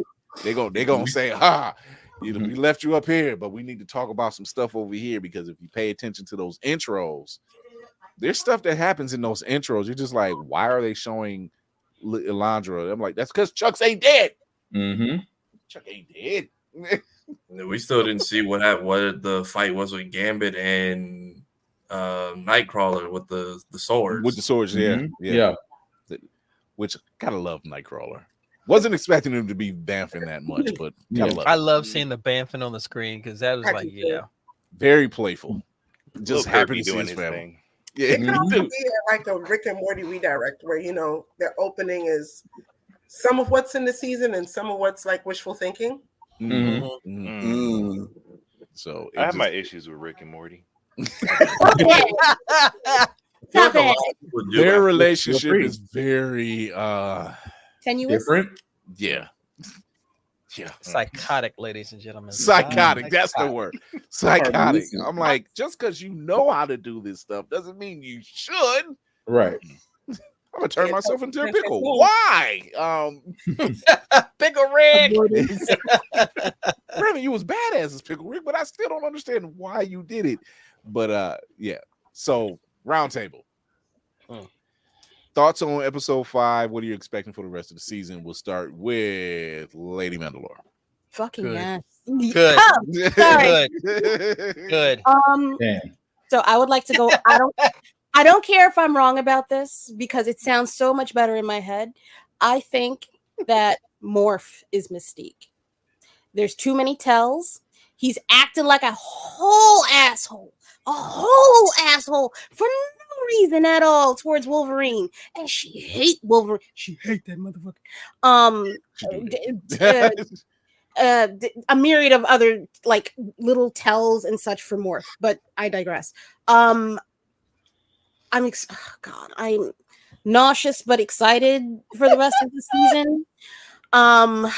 I can't wait for my girl Storm to get her shit back and rock Scott's ass, because she gonna rock his ass when they get back together, because I can't this will not stand. I can hear the queen now. She was like, you did what? I'm sorry, why were you on television doing PR for us when your ass should have been over there, Mr. Second in Command? Oh, you want to be sorry, let me not. If the professor was alive, he would be ashamed of what you did. All this happened because Storm got nerfed. I didn't. She would have still did it. Y'all see in the next couple episodes. Anyway, so she about to smoke their ass. Mama's gonna come home and set shit right. Anyway, now Mama's coming home. She is. Yes, she is. She gonna come in that house. She gonna ask, "Why is the stove still on? Why ain't nobody flushed this toilet? Clean up your goddamn bedroom. Who's this little motherfucker running up in your room thinking that this is his own goddamn house to live in? Separate rooms. Y'all got to get out. Not the y'all didn't thought Not the yaka. That's what I was about to say. Like, y'all got these folks in here. Y'all didn't even no clean children the in this kitchen. house. I don't think so. You better find a place to live on your own. Clean it. Oh, okay, that's fine.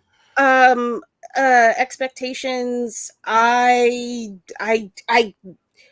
did not expect episode 5. I don't know what's coming. I'm excited. I will go out of my way to say, I know y'all want Bo back, but we need to find out what Bo did first. Or that. I mean, not Bo in a negative, what Bo did in a negative way, but what happened. So yeah, I need to know what that. happened was because if there's if some, you tell me, if I put it like this, if you say, and we've heard this before from other black actors and people in that space, and they say, oh, they were problematic. Oh, they mean they weren't going to do what you wanted them to do. pretty much. Is that what that is? That's that the part. narrative. it's that way, and then it's the other way. One way is more acceptable. I'm gonna say, nah, Bo, you good. You can run your own shit someplace else. You don't need them motherfuckers. But if it goes the other fucking way,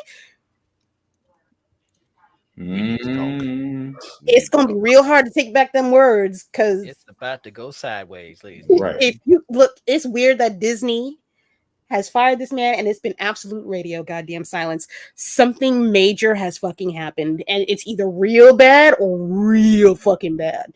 So those are your only options. Yeah.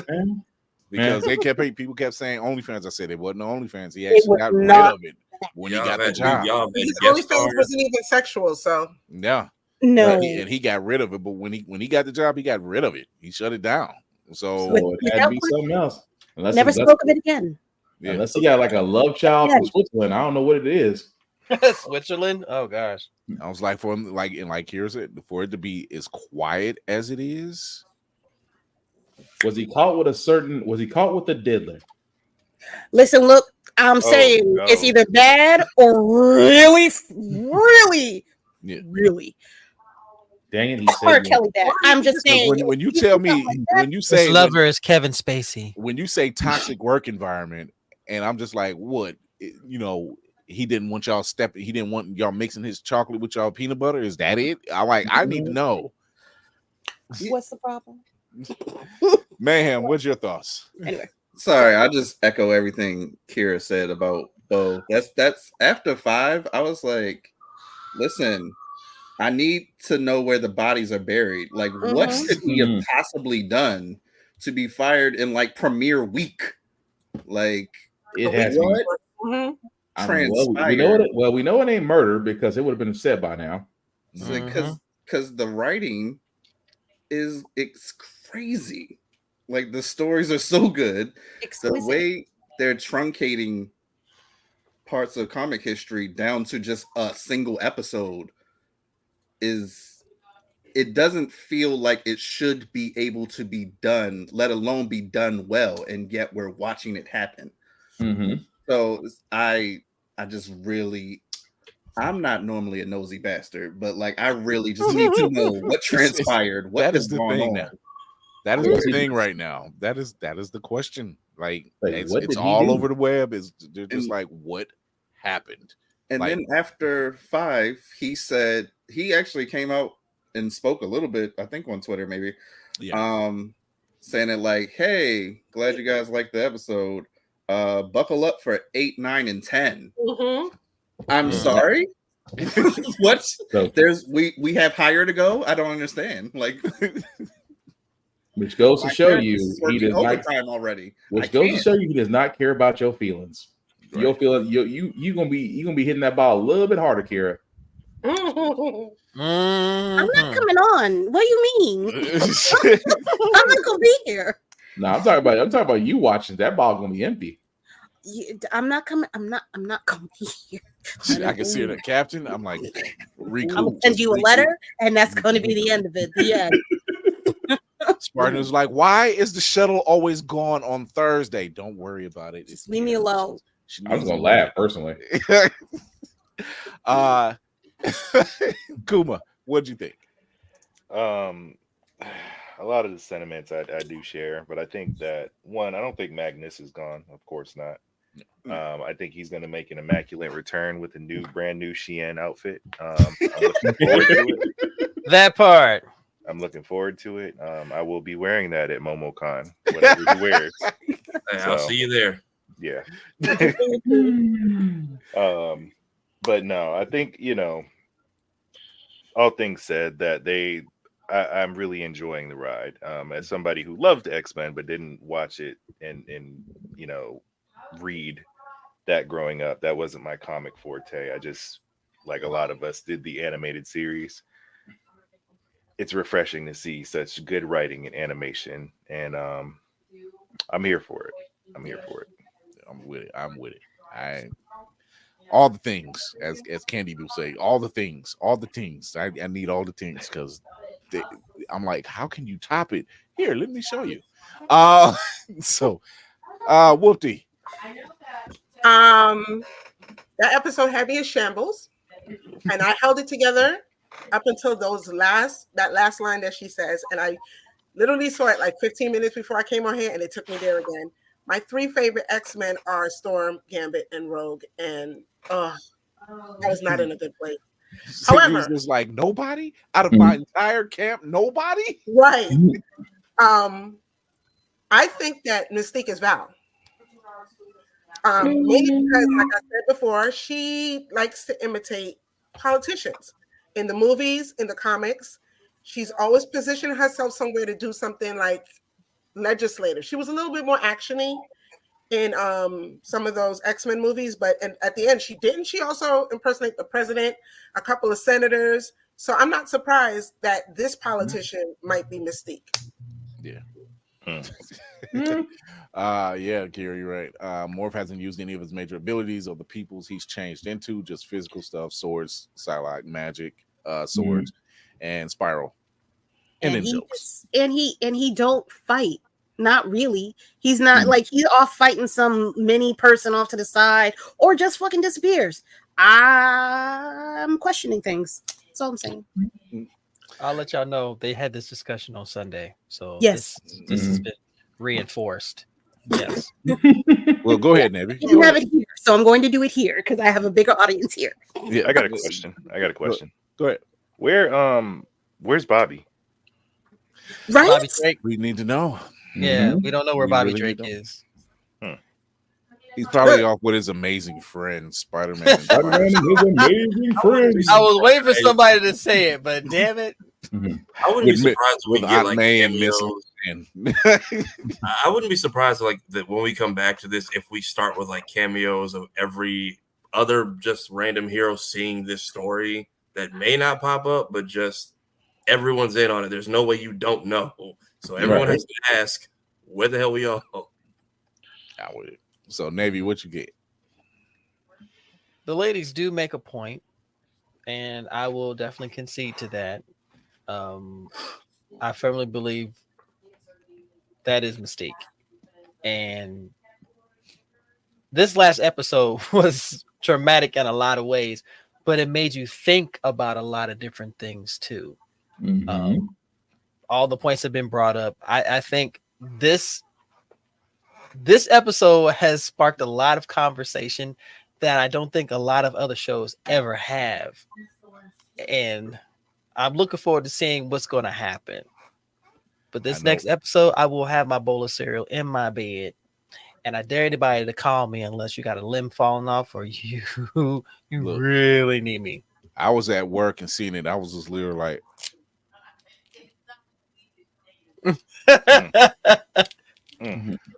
what just happened? There was a collective scream at so many Roku TVs. I was sitting there like this, literally at my desk, like. It was double worse for me. I got hit twice because Bluey had something going on too. Dude, the sign episode, right? That was the sign goes crazy. The decider is the one that got me, and the sign is the one that's taking over my feed. Wow, man. Spartan, what you got? Oh, it's kind of hard to top that. Mystique, is Mystique somewhere in this place? Yes, she's probably the napkin. Will Magneto come back as Marvel Jesus? Absolutely. He's got the fit and all the hair. Will we see? What are the things? I'm pretty sure Bobby is going to show up somewhere along the lines between the next 3 episodes. I still think that the professor is going to make a miraculous, return probably near the end, or probably on episode 8. Episode 10. The only other thing I could think that would go differently is Scott is going to be more aligned with Magneto than we want him to be. Koopy Cap Scott incoming. Yeah. I just want him to shoot somebody in the leg. That's all I want. You just seen well-trained Scott before. You about to see Scott like, okay, you know what? Let me take. You about to see John Wick Scott. Let me get these off my plate. See what y'all done did is just piss John me off. Summers, ladies and gentlemen. John Summers. You could see him in the full suit, and all we're gonna hear is Baba Yaga, huh? It's like, I done lost my wife. I done lost my kid. I done lost my other wife. We got now I done lost half these people in it. And part of my team, you know what? We got to talk. We need to let me take my glasses off again. What is your name? Scott Wick. Oh fuck. Never mind. I ain't got time for this. So, oh my god. So yeah, Scott's about to be a whole nother dude. Yep. Like somewhere Storm is probably watching. It was like, that's what I'm talking about. Where you at? Where you been all this time? Well, we got to go back to her and this demon roach that has her hostage. Right. Which is actually, her. Which is it's weird. It's crazy. It's her. It's her. It's the same. They both. She does the voice for both. Yeah. Okay. As much as I like her getting her own shine, I feel like that could have been its own thing. That or they didn't know how to stretch the video game stuff to a full episode. Right. Now I don't think they needed the video game to be a full episode. No. It was fine. Hold it was on fine now. as it Hold was. on. You can never have too much. Oh wait. You can never have too much video game. All right. You can never have too much video game. I was waiting for him to pipe in. I look at the corner of my eye. Something he's gonna say something. Wait for it. I do need Jubilee to use her powers. How we've learned she's able to use them now, because I didn't even know she could do that. When did she learn the Naruto? The Naruto run? Yeah. I don't know, but it makes me go faster. The Rasen Shuriken. That's right. When did we get this?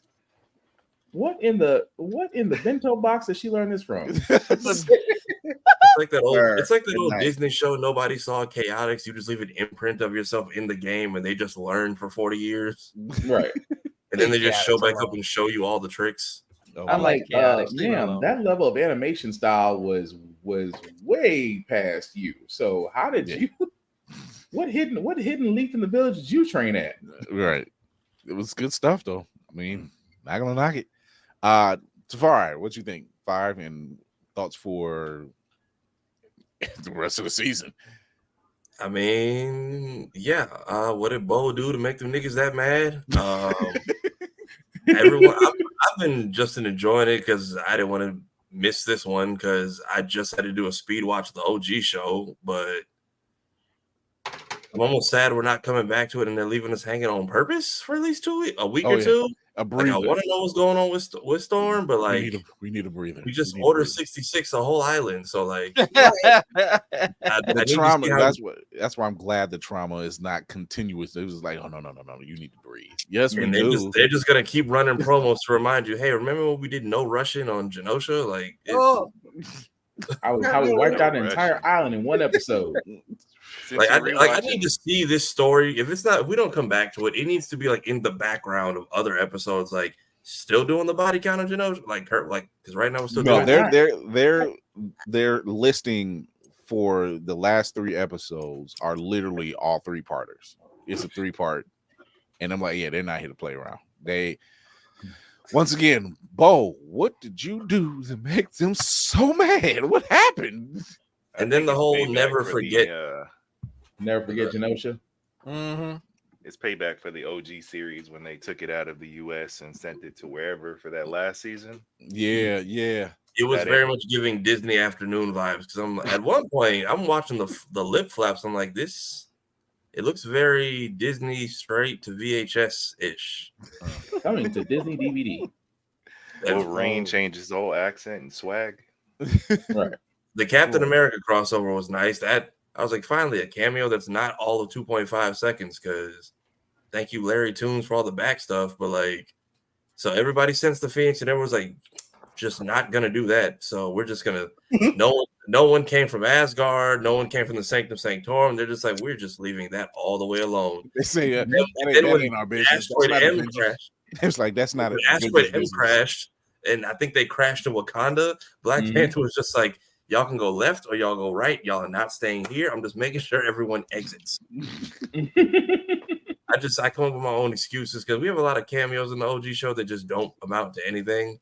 Mm-hmm. Except for Madeline. You mean like Spider-Man showing up at the bench? You should join the team. He at least had 2 full episodes. He at least had 2 full episodes. Really. Everyone else just pops in for like a split second. Enter And Excalibur. Yeah. it's like the Z, it's like the Z fighters during the Broly fight. You know they sensed that shit and willingly chose not to go. You said they pulled a Piccolo during the Broly fight. Man. This ain't my Piccolo fight. at least tried to help. You know the rest of them were at the comment house like, y'all can sense it, right? I'm not going either. Cool. I mean, would you? Nothing you got this, Goku. Really? You got this, Goku. Oh, he was just like, I'll show you how to fusion, but I ain't got no dog in this fight. I don't even think Sensu Bean's gonna help him at that point. Right. But yeah, I'm excited. I know they've extended it for. I think they part of why they put so much in. I don't know if they were secured for the other 2 seasons, but I feel like they wanted to make sure they made an impact. I tell you what, Bo did write the next 2 seasons, and they are going to use it. And then being from Orlando, him putting in the whole 9/11 and Pulse stuff with the whole, how many never forget, remember it, which is something Gambit has said before, but also kind of plays into this whole theme. It plays into the entire episode, everything. Yeah. So it just is losing the mutants, losing your girl. Remember it. Yeah, we need like 2 episode breather because we're just like, yo, I need a drink because I gotta wait a week, and I'm like, I want to know, but I don't want to know, and so see, that's that. You know what you are asking it to hurt. Yeah, it's a ride. It's definitely been some great writing. They've really been showing their ass on this show, and buckle up, Buttercup, because it's not gonna be any kinder. If we're not going back into the past, whoever holds the cap shield is getting cussed out. Cable, you need to get that shit together. I need you to show up 24 hours ahead of time. It'll just be a montage of Cable getting there and it just goes wrong. Yeah.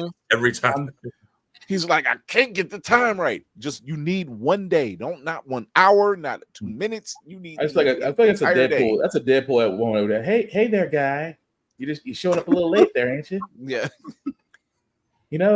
Maybe instead of maybe you dial 1 number higher. I have some practice in this. I'm sure you know because I took your stuff the last time. So just kind of stick around. And so it's stuff like that is just Cable will fix it because Cable will fix it because Cable's gonna fix it. Right, Cable's gonna fix it. But I just feel like that's a perfect vehicle for Deadpool. Just come in, Cable. Cable, an old guy named Rufus once said you have to dial 1 number higher.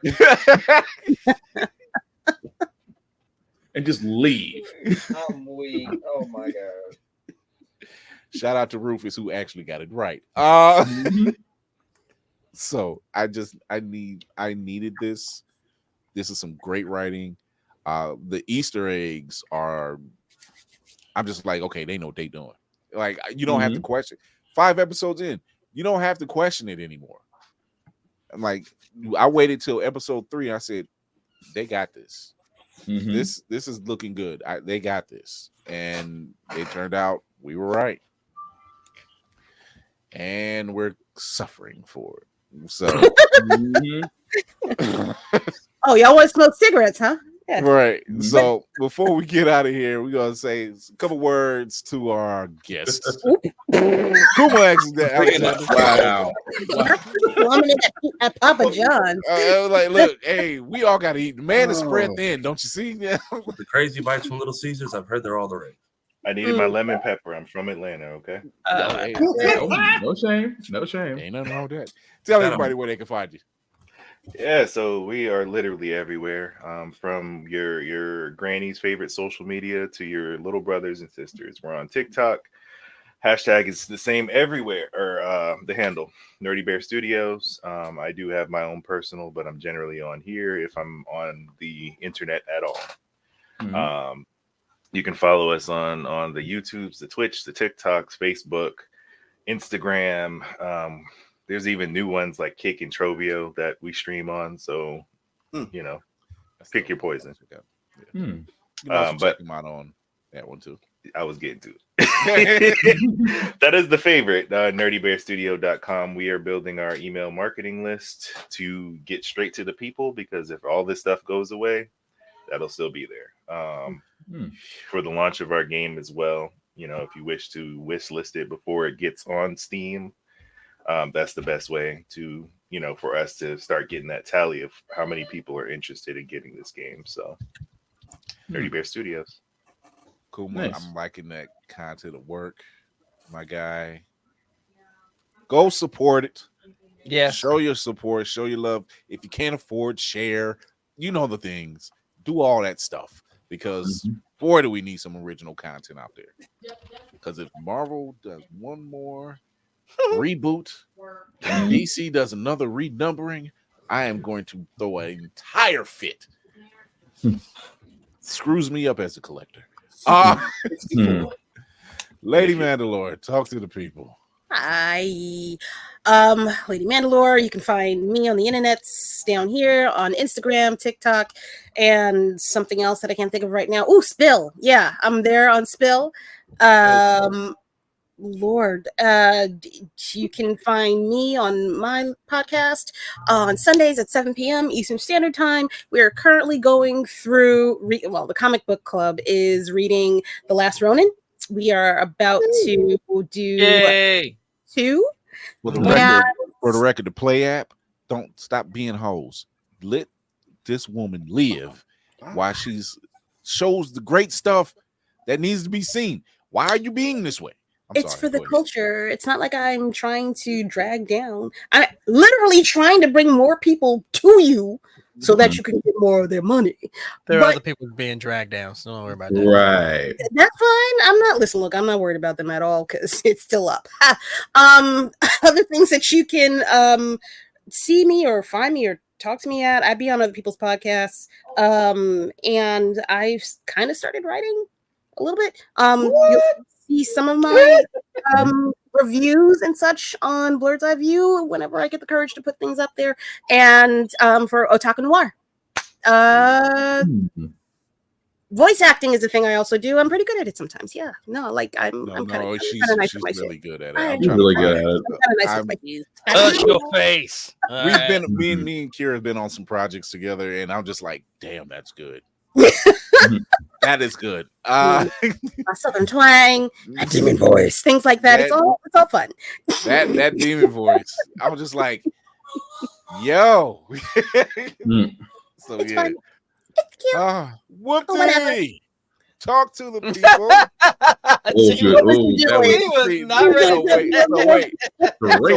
Wait, because Shoyo's not here and Lainey's not here. I had to go. I'm in the order. And so that would have put her 4th in line, but now she's in 2nd in line. Hi. Great. Hello. What we freaking do? You can mainly find me here. No, here. Over here. Yeah, right That's there. It. You got it. He's up On right-handed. Instagram and currently on TikTok for as long as that lasts. Or if you're ever in need of press-on nails, nerdy type press-on nails, you can find me at Fresh Press by Z. Show your love. Show the support. All the things. I say all the things. Push them products. Oh, okay. I guess I'm the next lady in line. Oh, See, okay, I told you it threw the lining off. Ladies and gentlemen, boys and girls, blurs of all ages, good evening, good morning, good afternoon. Once again, is your resident Frosty Beard here on with the crew. As always, love and do what we do. If you want to find out what the hell I'm doing, you ain't got nothing that's going on, go ahead and hit me up right here. The combos are coming out powerful, y'all. I just had Boompachi on. That was amazing. And before that, I had Max the Slayer. So we're bringing them out. And let y'all know Trey Mosley VO is going to be on my next guest. He's going to be on the 23rd. So if y'all want to come and hang out and support creators who are out there on their grind, please come through, check it out. I'm on the YouTubes. I'm on the X. I'm on everything and stuff like that there. Also, I have to say this, and I'm going to continue to say this. Stop letting other people prevent you from being on your grind. If there's something that you want to do, if there's something that you want to create, if there's something you want to be about, then you be about it. Don't let them interfere with what you're trying to do, because all they're doing is trying to make you stop so that they can get ahead of you. Trip the motherfuckers up and you get ahead of them and keep it going. And that's why I call him Reverend Navy. The way he started it, I was thinking of MF Doom's album when he had Aqua Teen Hunger Force. He was like, don't do the things that they do. And I'm like, why did that just start off like that? I have no clue. It almost did, so yes. Fly high to the Yeah, you can find me here on all socials under this name. I post Mondays because Mondays are terrible, and I try to make them suck a little bit less. I do the editing and the behind-the-scenes work for this podcast. So if you're new here, we post Mondays, Wednesdays, and Fridays on our off period. So I get it between the world of TikTok and if you're old enough, Vine.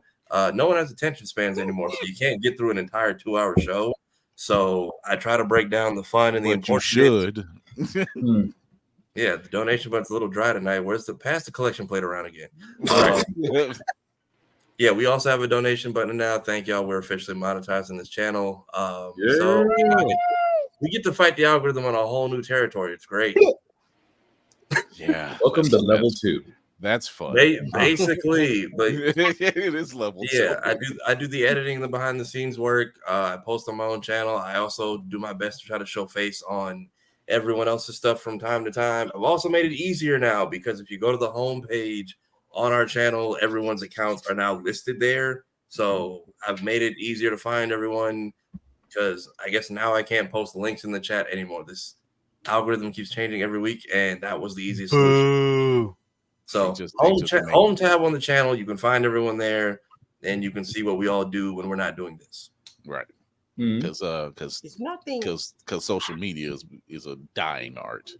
Yeah, if you can call it art. The cinematic assassins in the building. Mayhem Media. Yes, it is. I will be watching the. Wait, I had all that energy. You was just like, yeah, let's go.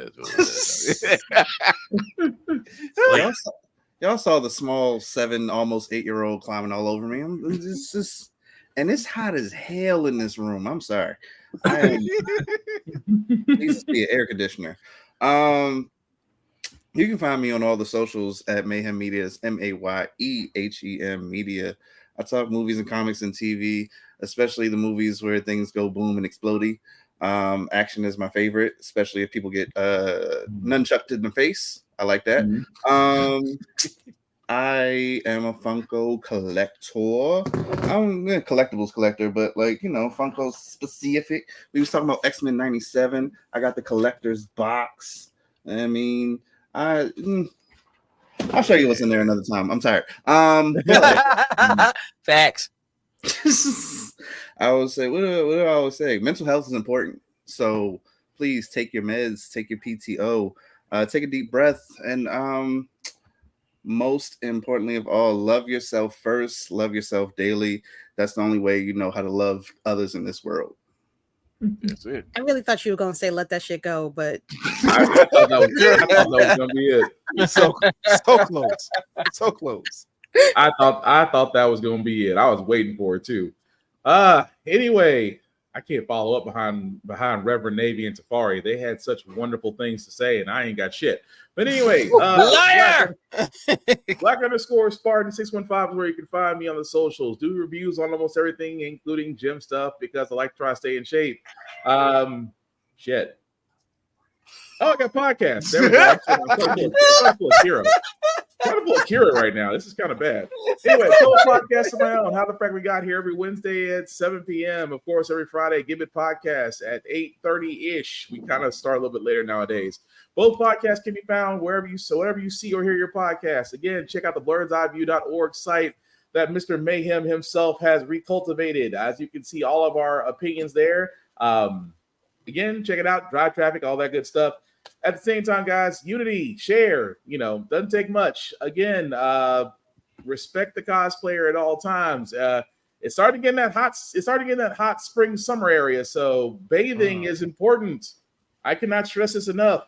Do not think that you can get by with natural deodorant. That goes for both genders. I'm not saying no names. I'm just saying it goes for both genders. Wait, there's names. Oh, Hot garbage. I'm just saying there's some ladies around here that they can beat the clock, and no, you can't. No, you can't. What?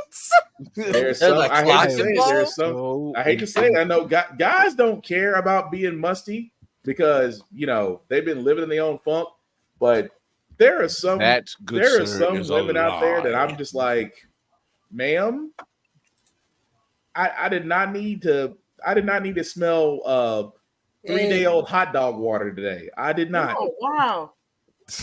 He said, "Oh wow, why did it go?" I'm just saying. Aside from that, the last thing I'm there and say is that my third rule, simply put, for everything that's happened in the world today, guys, be nice, be kind, don't be a dick, and we'll all be cool.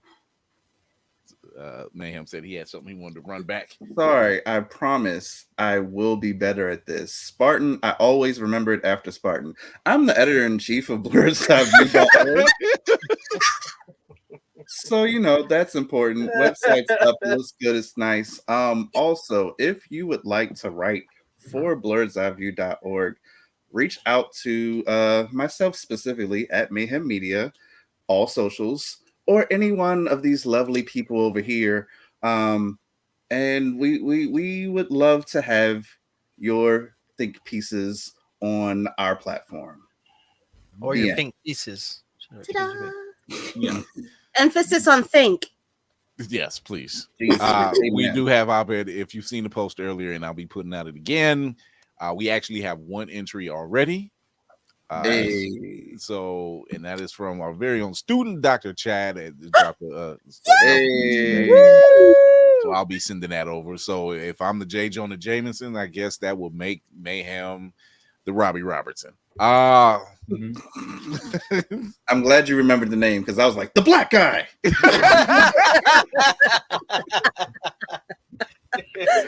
Oh my God. So we are closing out. Coming off my birthday this past weekend. Yay! I treated myself. Yeah. I treated myself, damn it. I had to. I'm so far behind the power curve on this. God, I like bless that. them. I still gotta get one. I love it. I love it so much. One of us. One of us. One of us. And Star Wars is an occult, Kira? I ain't got my No. batteries in mine. It is a way of life. It is a religion, and that's all. Who called it a cult? Oh, so it's cool if they do it, but we do it proper. Correct. Look, when I say I have been hunting far and wide, is a reason why the time came for me to get it. And I said, "Oh, I can't beat that price. It's a mystery. It's a mystery box. I can't beat that price." Shout out to DX Sabers for that mystery box. They were really stand-up people, and they put it together for me. And I've been playing with this thing for 3 days. So my wife was literally looking at me like, "Dear God, it's advancing." Yes, that's right. I kept this part hidden from you. It's like I just needed the right thing.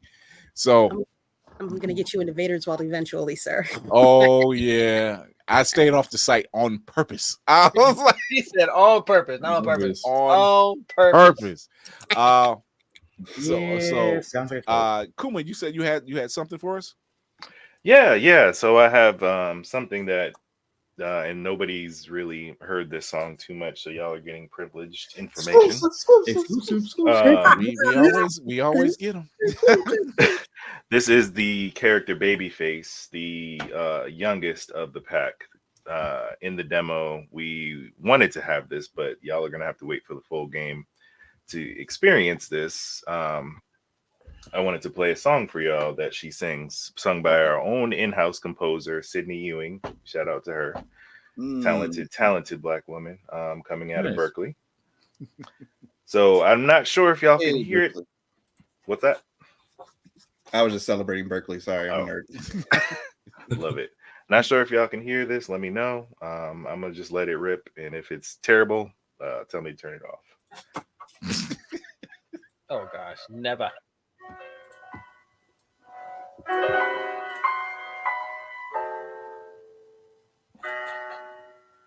They call me Bonnie down in New Orleans.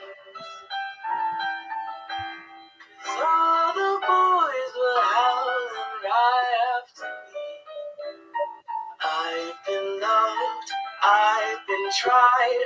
I've been out, I'm not a child. Oh, please, I'll make it now.